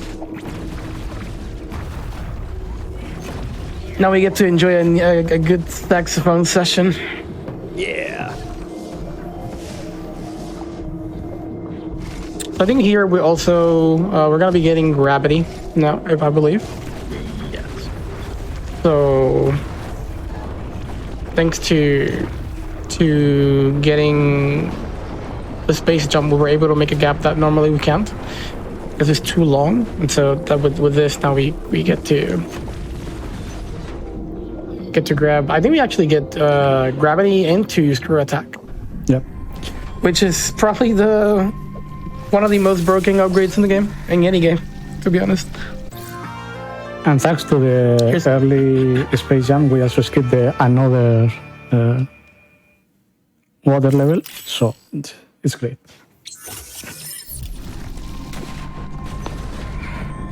Yeah, basically, gravity suit makes it so that water doesn't. It's as if you're moving through normal space. The water ceases to exist for you. Yeah, and the other thing is that it does also that the ice and lava doesn't do any damage to you anymore. Mm-hmm. So it's big upgrade. No more inventorial damage. Yeah. You can only get hit.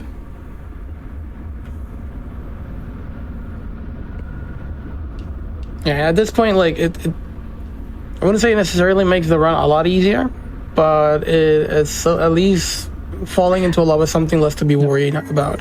At least the running sections, let's say, the bosses Yeah. from now on are the hardest. Ice level. Love ice levels. Yeah. Is there ice besides physics? level- Or is it just ice? Or is there actual like changed physics? Do you slip here, Sarang? No, the it's ice? just Normal. it's just cold. Yeah. You can be here without gravity. Interesting.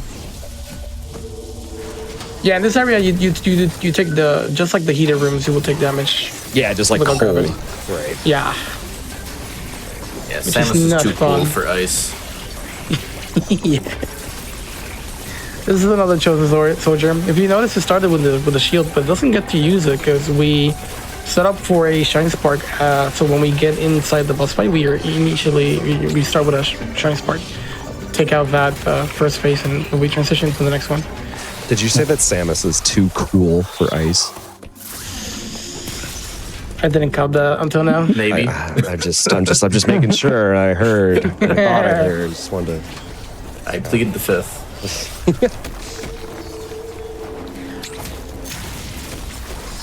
Alright, so there's an enemy in particular we wait from far so we can kill it, and then we can take care of this guy as well. Because going through them, it's kind of risky. Also, I don't know if, I haven't mentioned it yet. Sarang, are you going for the magic number? You're like 65. Yep. Alright, yeah, we're gonna be going for the magic. Yeah, you can get a lot more upgrades, but not only Sarang is skipping energy tanks, it's also skipping some missiles. Just a specific amount of missiles, I'm sure. Yeah, Specific just amount specific. that we're gonna not pick up. You could say a Yeah. nice number. A nice amount of NIS missiles we're gonna have. A very nice amount. Very nice. Yeah. It's a lucky number. Helps make the run a lot more consistent. True.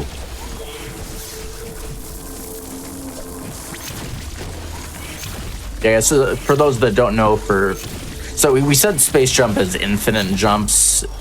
The caveat is you basically have to wait until once Samus is moving in a downward direction again, then you can jump. So you can't just like spam jump and just jump. You don't get like a new jump each time. You have to wait until you're moving down again. Yeah. So it's a little more nuanced, but it's like if you do it correctly, it's infinite. Yeah, and the other thing about the space jump is a bit more nerfed compared to the other Metroids in the series, because your space jump can't go higher than your first jump's max height. So you can go horizontally, but you can't go higher. I forgot about that part of it, actually. Nice parry. I also just want to say, welcome Raiders. Thank you for joining us here at Games Done Hitless. We are raising money for the American Heart Association. So get your donations in. Speaking of donations, do we got some or? We do, in fact. Might we be have a few. $25 donation from CB Mall. Thank you very much. And again, All if the you're rest are wondering, just trains. oh yeah, I read all the train Yeah. maps. yeah. If you're wondering what your donations go towards, your support can help pass the next piece of critical legislation at the state and federal levels, including expanding access to healthcare.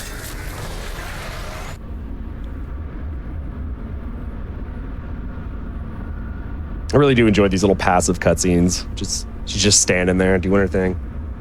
Yep. This reminds what me of she's the. thinking about. I know, she's just Oh yeah. like it's like actually what she'd be doing, like in between the elevator rides, standing there.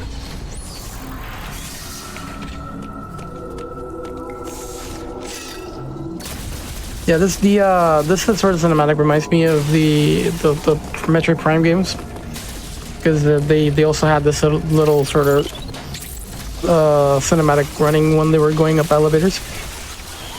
But not this. I think this is the first time we see it on a 2D, and I always loved it. Glad to have it back.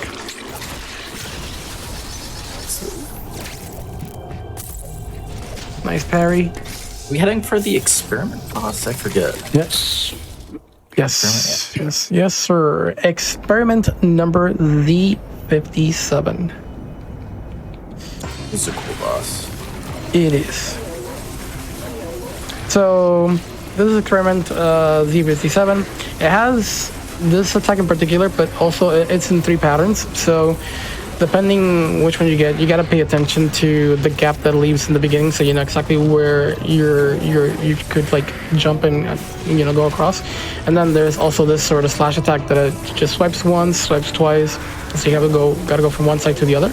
And then we have the last of the 3 attacks, which is this one that you do have to parry. And if it happens, we get this little cinematic here, which we can do damage. And this is probably my favorite one here.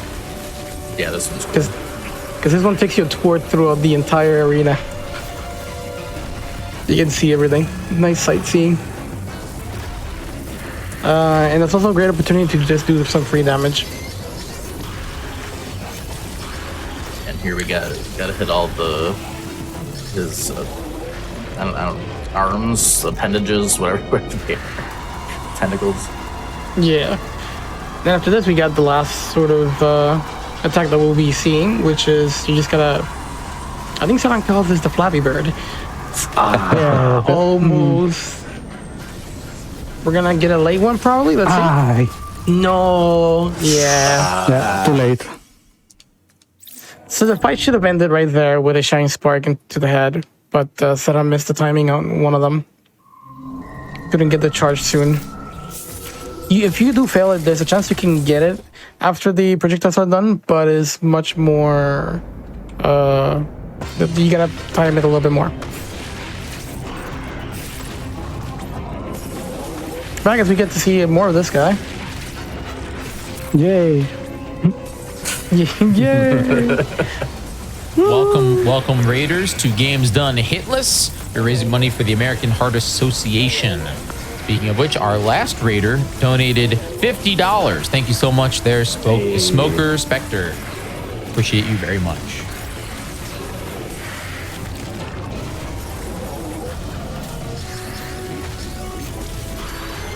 There we go, next phase.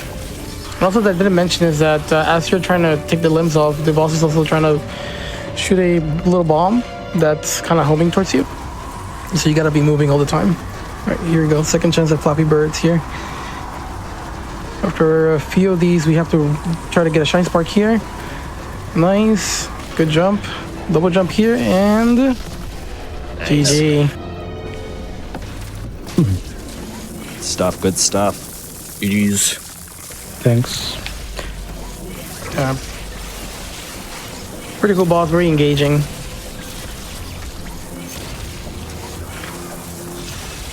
I think one of the things I noticed in this game is I think none of the main bosses actually have like an upgrade tied to them afterwards, which is pretty interesting. Most of them you will find it through like chosen statues or Emmys. So before you will get from some bosses, you will get that nice reward of like an item after beating them, but not in this case.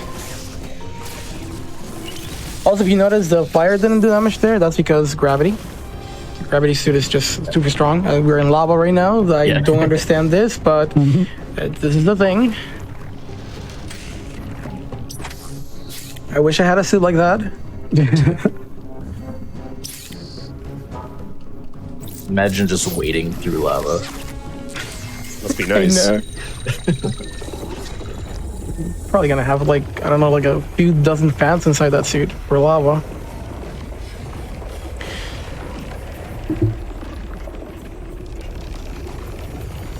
So something that we haven't talked about, the mostly any Metroidvania, but specifically like Metroid games are pretty famous for like their backtracking. You're always gonna have backtracking on every Metroid, even Fusion, despite being the most linear of all the games in the franchise. And I would say not everybody is a fan of backtracking. It's hard to make a good game, a game with good backtracking. And at least this game, what it does is that it provides you with stations, train stations, and also spots to teleport, which makes backtracking a lot easier. And it's not as bad. It's enjoyable sometimes, actually.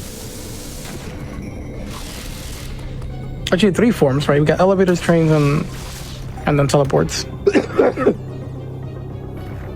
Yeah, I think overall, like if I could pick, I would prefer, even if you unlock it at some point, like a more of a fast travel system. Yeah. But I think it does, at least it has enough that it's not completely annoying. So I believe that is not intended, but I think the way you do it is by base jumping, maybe? Or no, I don't remember. I'm pretty sure that's not intended.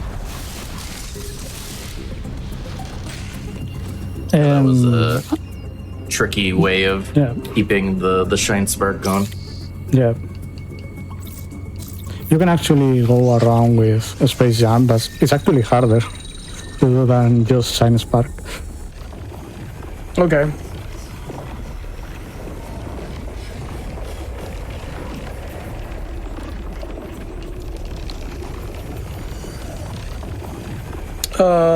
I think it's a good time for donations. While we wait for donations, I can just let you know that the American Heart Association sets quality care guidelines for cardiovascular treatment in hospitals. Only 50% of U.S. hospitals meet their guidelines, leaving many without the best access to care. And with your help, the American Heart Association can bridge the health equality gap. And by 2024, the American Heart Association is dedicated to raising and investing over $230 million to advanced cardiovascular health care for all by removing barriers and to quality health care access. So get your donations in, because you're helping a very, very good cause. I saw a few people in chat ask this question, and I'll ask it too. They asked, "What is the death during experiment fight doesn't count as damage? Is that like scripted damage in this game? Is there scripted damage in this game anywhere?" What? I guess anywhere. I'm just wondering if there is scripted damage in this game anywhere. I don't believe so. No scripted damage. Okay. Not that I know of. I think, yeah, I've personally never seen scripted damage unless, like, maybe in a cinematic, if anything. I think the developers probably tried to make that a thing because in the end of the game, it actually calculates how much damage you took. Oh, So interesting. it tells you, yeah, it does tells you how much damage you took, and if you're playing in dread mode, which kills you, anything that, you know, eliminates you in one hit, it also counts like how many times you died. So we could sort of use that as a way to count hits as well. Very cool. Very cool. So yeah, there's to my understanding, there is no cryptid or force or damage or I any cinematic. thought I had read it earlier. I guess I must have just got confused.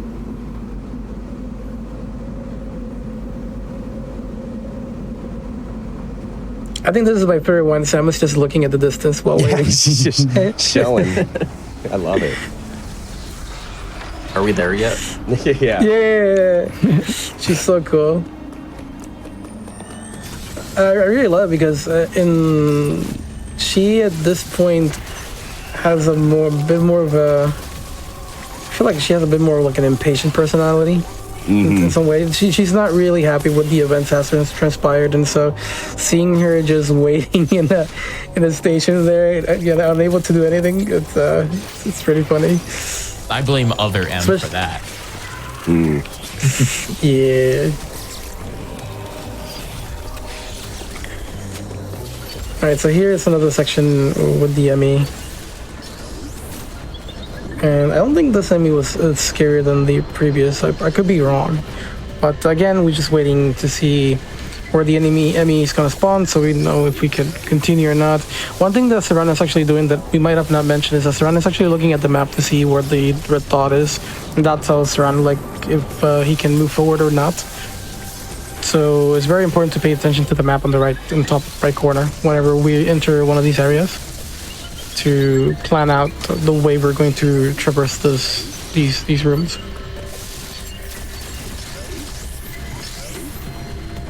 I think we're clear here.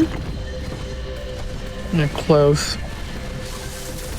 And I think is this the last Emmy? Yes. And Yeah, this is the last this Emmy. is like it's actually the scariest, but because we have gravity, we can just go around without problems. Right. Because right now we So- shouldn't have gravity, and the water should slow us, and that makes it quite hard to go around that enemy. Yeah, which is something we probably didn't explain pretty well. But yeah, we did got early gravity, which made it easier to go through that. Also, I think we didn't mention we got screw attack, the best upgrade in the game. So this is not intended. You're not supposed to have screw attack on this boss, but basically you are immune to damage, and also anything that touches you is like pseudo screw attack. It dies, and or at least for this boss specifically, it takes a couple hits, but yeah, it makes the fight a lot easier. If not, we would have had to do some pretty scary jumps to avoid some of the attacks. And this is kind of like a classic fusion boss fight. You kind of take down the boss, and then we have to deal with the sort of parasite version of it. Yeah, if I remember correctly, that's a very scary boss if you don't have screw attack. Yes. Super scary. It has a homing attack that's really difficult to dodge. Normally you have to do a wall jump to or a double jump to a wall jump, or vice versa, and then hope that you move well and time it correctly so the shots don't really track you all the way to the top. Ooh, There you that go. was That scary. it was that enemy on the left. You do not want to kill it. You just want to freeze it. Yeah, You want to do and it fast as well. you have to do it quickly, because if he shoots a kind of like a magma bomb that takes pretty much all of the screen. Yeah. GG there. Oh, this is the boss of 1v2 fight. Not a big fan of 1v2s, except maybe Smoking Honesty, but one of them is pretty weak, so we try to kill the weak one first and take on the other one. There And you go. also, the upgrade from the last boss is storm missiles. You'll see he's locking on. You basically get like 5 lock-ons per volley for good lock-on missiles. And I think each lock-on consumes like 3 missiles or something like that. Or am I wrong? Each lock-on shoots 5 missiles. So 25 Also, per burst? Oof, that's a lot. That is a lot. Yeah, and Well, it's a good thing we have a nice amount of missiles. Very nice amount. exactly. There it is. And these Yeah, I bosses, they are not too big, so you can have 3 lock-ons on them. But, I think I grabbed the ledge. The ledge screwed you. Yeah. Screwed the screw attack. Yeah. That's mean. So normally what happens there is you land with a spin jump, and so nothing should be able to do damage to you. But in this game, you also can ledge grab. And so if you're ledge grabbing, you will lose that screw attack, and you're vulnerable to whatever attack that is coming towards you. So you have to be very careful with your platforming. Once again, everybody, we are raising money for the American Heart Association. Definitely get your donations in here. We got a $15 donation from Shigur. Thank you very much. Yeah, thank you so much for the donation. Really appreciate it, guys. Also here, I think we didn't mention, this is probably one of the main uses we have when it comes to like the structure of the areas. Now they introduce these sort of blocks that you need to lock onto, so we can hit the. Ooh, this might be close. Oh wow. Okay, so this enemy might be scary here. Yeah, he So the has a enemy lot can of actually shoot from range. far. Yeah. Pretty good. Alright, so another sentry unit. We're gonna do a shine spark into it, ideally from the right side, not through the center. And then screw attack. Again, it's just such a good upgrade. Kills it instantly. Another Omega cannon. Yeah, first time I saw this, I was like, oh, we're gonna keep a cannon? That's a pretty sick cannon, but then you just lose it immediately. Yeah.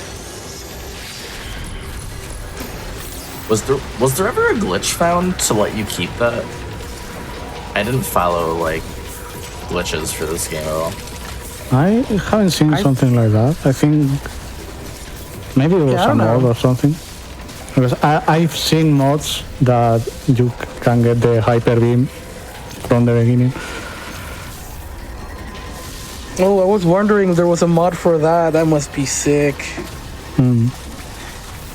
You guys will see Hyper Beam later. It's pretty strong. Alright, so here's the enemy fight. We again, keep your distance and then just let loose. And then around when the enemy kind of pops up again, it's probably gonna be GG. We'll see here. Somewhat close. Nice. And then this enemy will give us another upgrade. This is a good one. Yeah. It's basically trumps our diffusion. Yep. So this is wave beam. This one goes through walls. You can see something, you can shoot it. Yep. Yeah, basically. Going through walls sounds good. Sounds like cheating, which I love. It sounds like Hitless strats. Yeah. Yeah. Oh yeah, that's what you Yeah, like to if you, see. if you could somehow get yes. this early Yeah. for Hitless. Yeah, if we could find a way to get this early for Hitless would be great.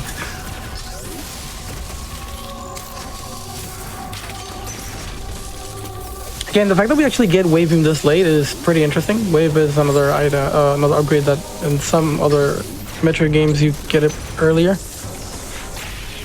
Yeah, way. Ooh, close. Nice parry. That's not normal. That's not supposed to happen.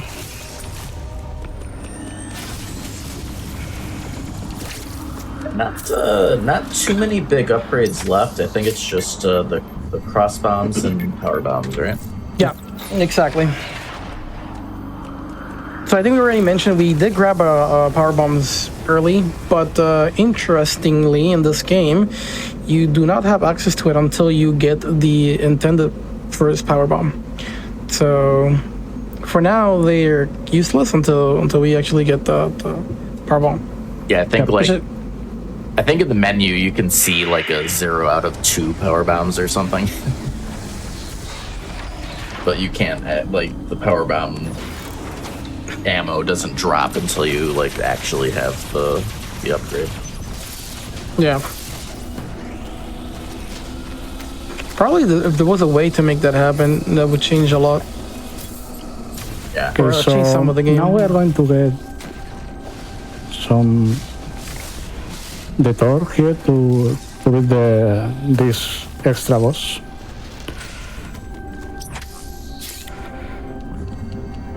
Oh, we're going for the extra boss? Yeah, I think this is for the incentive that we met. Exactly. Yeah. Oh, here we go, guys. The time has arrived.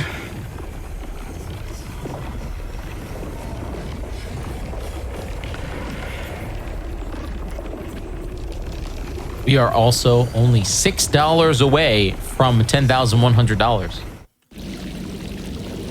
That is true. Get your donations in.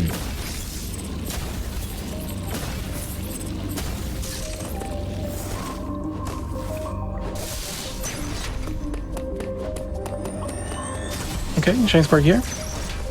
Yeah. Ah, we're going back through here. Interesting. Yeah. But this is also not intended. I think you actually put we're going in through the reverse way. If I'm not mistaken.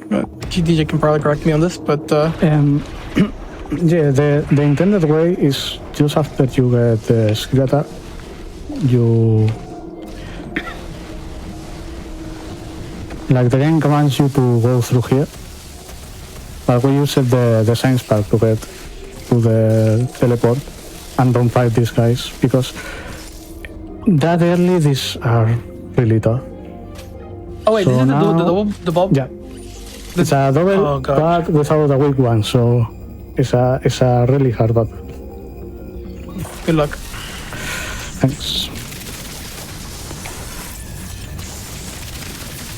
Yeah, so this is another dual boss fight, but no weak ones here for sure. And so now it's important to sort of like manage these two fights in a way that you're dealing with one of them at a time. You don't want to make a mistake where you're sandwiched between them because it gets very scary.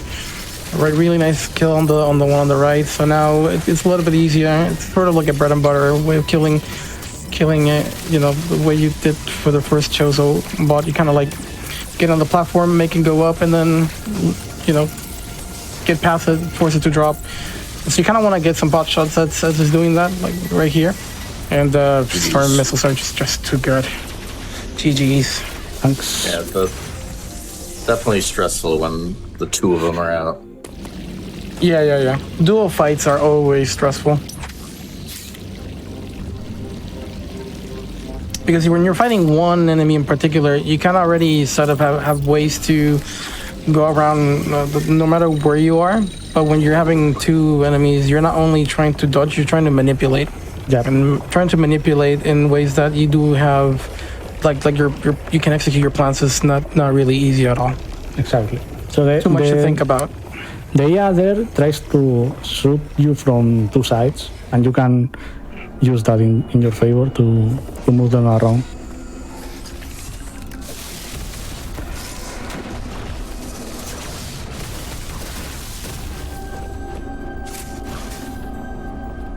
There we go. And I think we're gonna go for another E booster here, so open this door.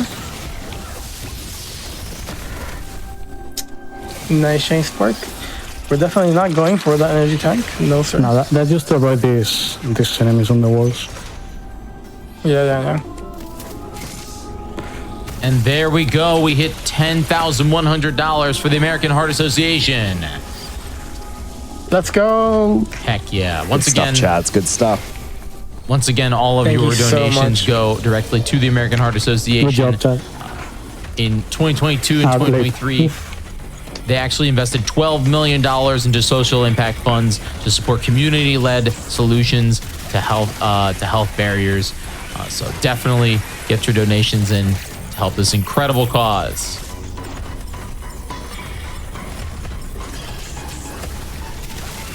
All right, so this one's Golsuna, I think is the name. Probably my favorite name in the game. It went pretty fast, but this is a 3-stage fight. The plan almost worked to perfection first round. It's basically around using Shine Spark to just go through the stages really quickly, but the last one didn't work as well. Yeah, I was a bit too late and almost got hit there because you can, if you shine spark to the front, you don't get damage, but you get a stagger. And so this Yeah, gave so- the cross bombs, which is as the cross implies, it blows up in a cross pattern. And now we go to another area. Yeah. You don't have these too long before we get power bombs and scheme things. Yep. That is There's true, only actually there's only 3 bosses left. Is cross bombs a bit underused? It seems like you have very Yeah, little because time. you get them pretty late, so there's not much Yeah. use to them. Yeah, cross I wish bombs they are. had given that earlier. Yeah, it's So a you pretty get interesting upgrade. bombs. You get bombs, and then you don't get any other bomb upgrade until like both are towards the end. Yeah, they're actually back to back, which is crazy. Cross bombs, it's just a better version of bombs. It also like it's a way better version of bombs in terms of it's just hits way further. It also lets you get across the crumbling blocks like you've seen previously, and it's just a really nice one to have. Right, so this is another chosen soldier. This one has a shield, but we don't have shine sparks to actually take the shield off, so we do have to fight the boss normally with the shield. You just wait for a parry, and then when you parry, you break the shield, and that's the end of the first phase. We go into the second phase. The second phase is pretty similar to the Chosens in the past. It has this sort of spit attack that you kind of have to dash under and stay there, and then it has the jump attack that we've seen. So same thing. And nice quick fight. Also, lore-wise, I think this Chozo is the one that took down the Emmy. Yeah. Which is pretty interesting. Yeah, that was a cutscene. Yeah, so you get stunned by this enemy, but that is scripted. You don't take damage, but you get stunned. Yeah, that's like if it was like a no hit, that would be a scripted hit. Yeah. That'd be Hit. Yeah. So I'm guessing Hitless we do get scripted hits. Probably not damage though. Yeah, it's like that one, like the very first Emmy. There's like the scripted grab, so that's like a tutorial for the Emmys, basically. I don't know if there's any others off the top of my head. Actually. Yeah, and so with that Emmy, it comes in the power bomb. No.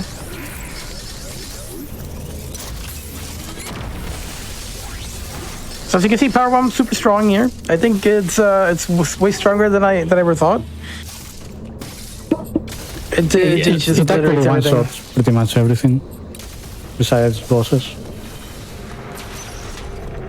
Yeah, it's like a screen wide thing, basically.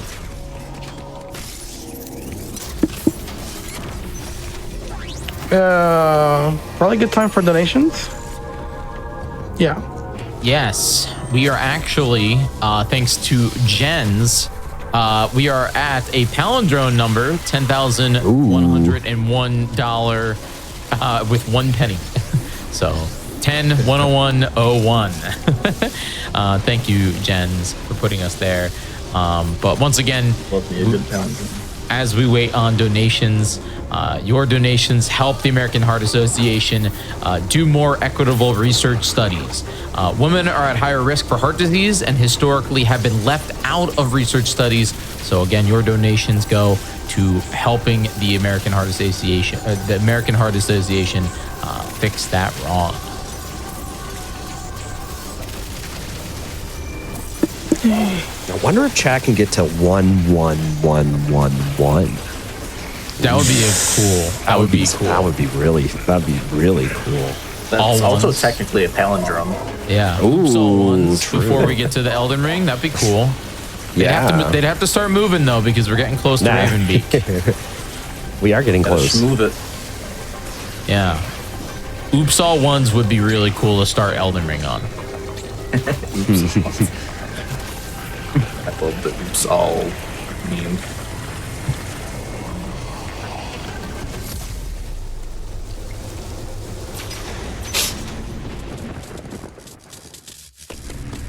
Okay, so last area and last boss.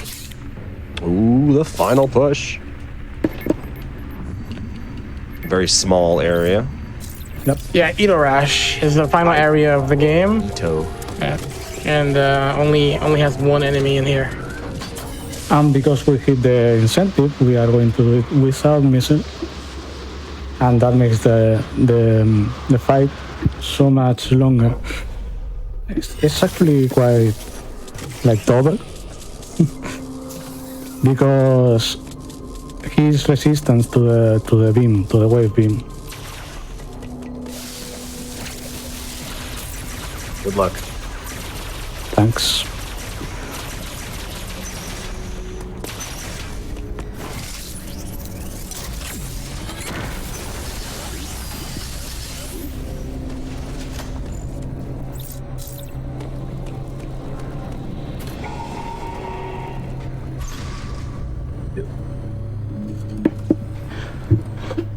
All right, here we go. D, I think you might want to take this one. This boss is complex. Ooh. Yeah, it's a lot of attacks. There's a lot going Yeah. on here. Yeah. Does look very neat though, doesn't it? Yeah. So this is very You gotta get in very close. scary. So that If ball that you, you just like- saw there, it needs ice missiles for that. Big parry. Need a decent amount of parries on him too. Was that jump cinematic? Like, was that automatic? Like, that wasn't him, right? Yeah, it was Yeah. like part of the parry Okay. sequence. Yeah. I wasn't sure if it was like God of War where you have to like press the button at the right time kind of thing.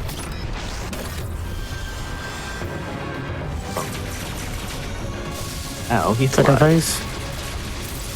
Yeah, second phase. We might see Seran do interesting strat for one of these attacks, which looks very scary, but we'll see how it goes. It's like a really good Get moment a for doing damage. dash with him. Just get out of the way of that big old beam. There it is. So if you dash away and then you keep mashing shot, your body goes low enough to dodge the shots, and so you can just such a great moment for doing damage. But if not, I didn't this is know about basically that what's strat. yeah. So this is basically what happens. But if you nail it right, you don't have to do this. You just shoot at an angle. But it is a precise angle though. Too far, you'll get hit. Too close, you'll still get hit. And it has to be out of dash attack. You need to dash attack out and then start shooting. So Saranzo is going to have an optimal position here. And got the optimal position. And also, mind you, he's also trying to go for some... Ooh, that was close! Yay! Pretty spicy. But I was trying to go for some cross bombs there mid the loop, which is also very scary. Ideally, if you want to be as safe as possible, you just continue base jumping around it.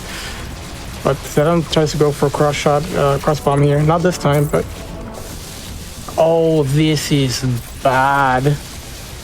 Okay, nice cross bomb. Still going for that. Wow, very scary. Oh Yeah. my God, Zeran, what the hell? When he does that attack and he's close to a wall, it gets a lot sketchier. Yeah, not He's too much room for space having much jumping. room. Yeah.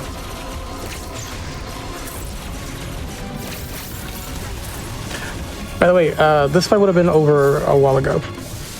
Oh yeah, yeah. With missiles, I bet this run Yeah, would have been done. Yeah. Yeah.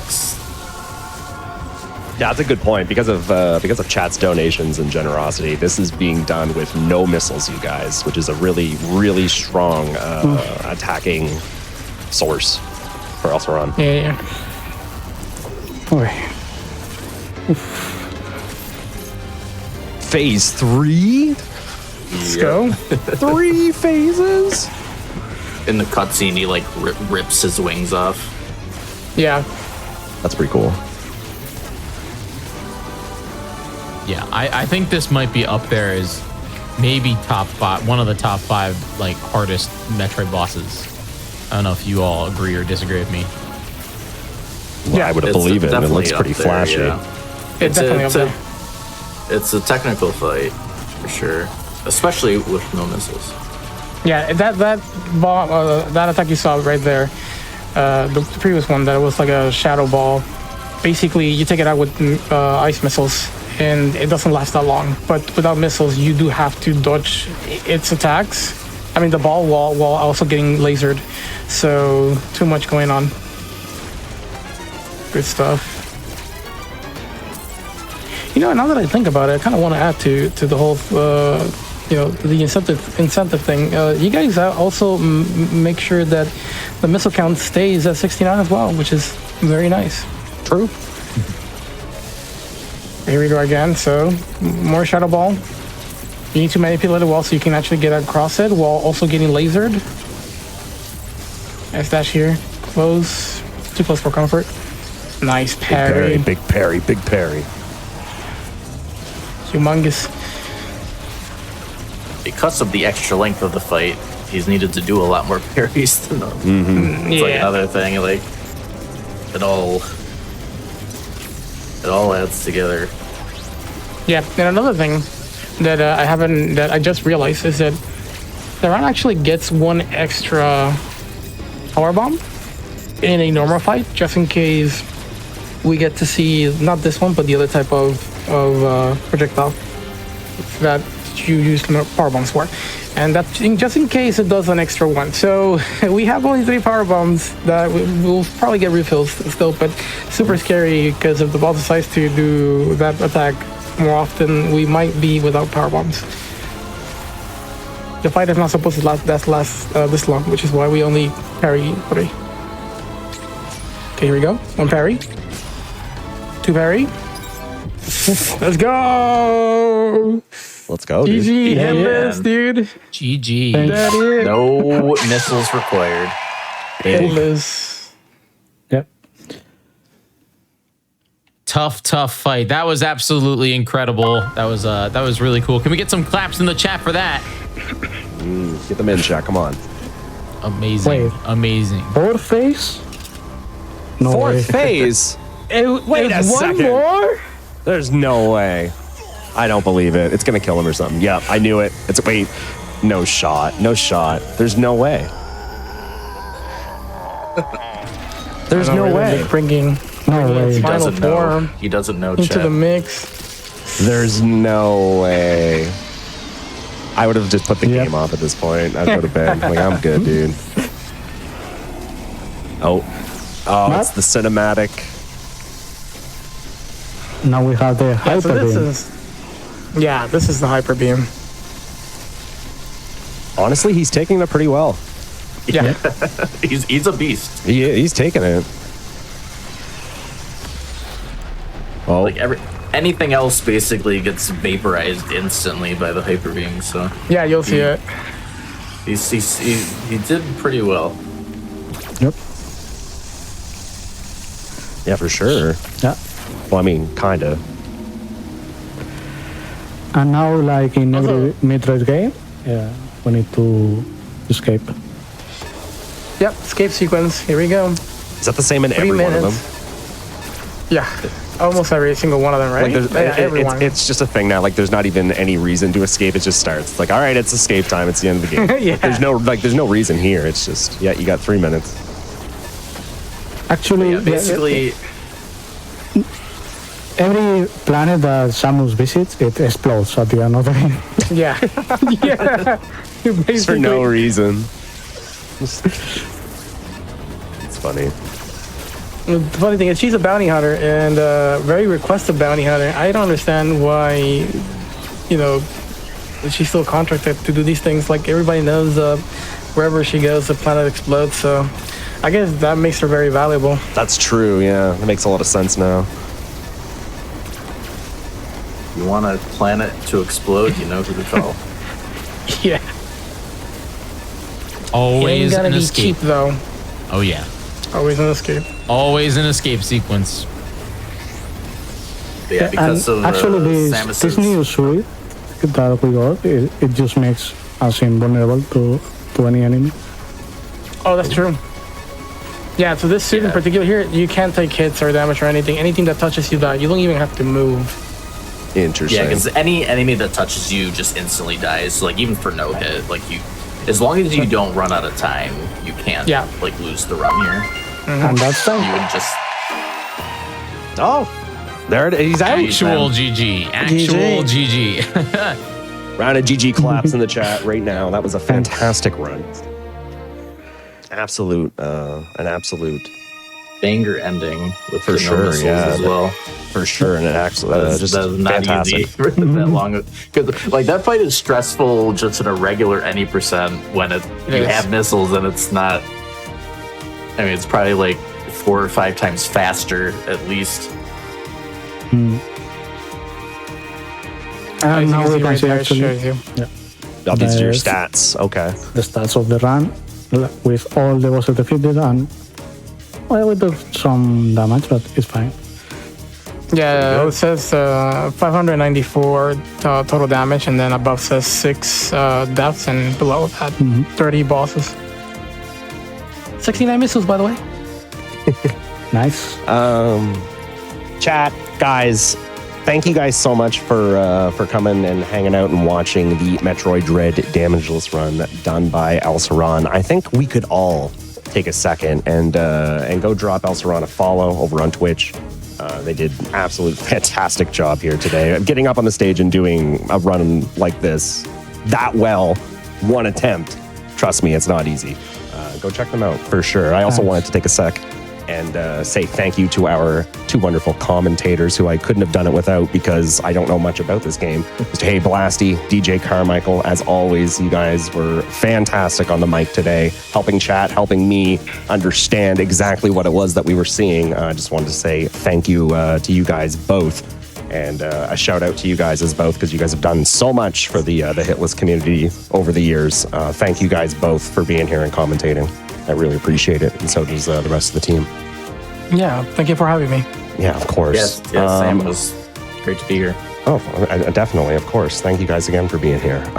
Coming up after a break, chat, we're going to be doing the Elden Ring saxophone no-hit run. So stick around for that. Absolutely. Don't go anywhere because right after the break, we still have one final run for you. One final run of today's Games Done Hitless. And that is Dr. Doot PhD Elden Ring Saxophone. We'll be right back.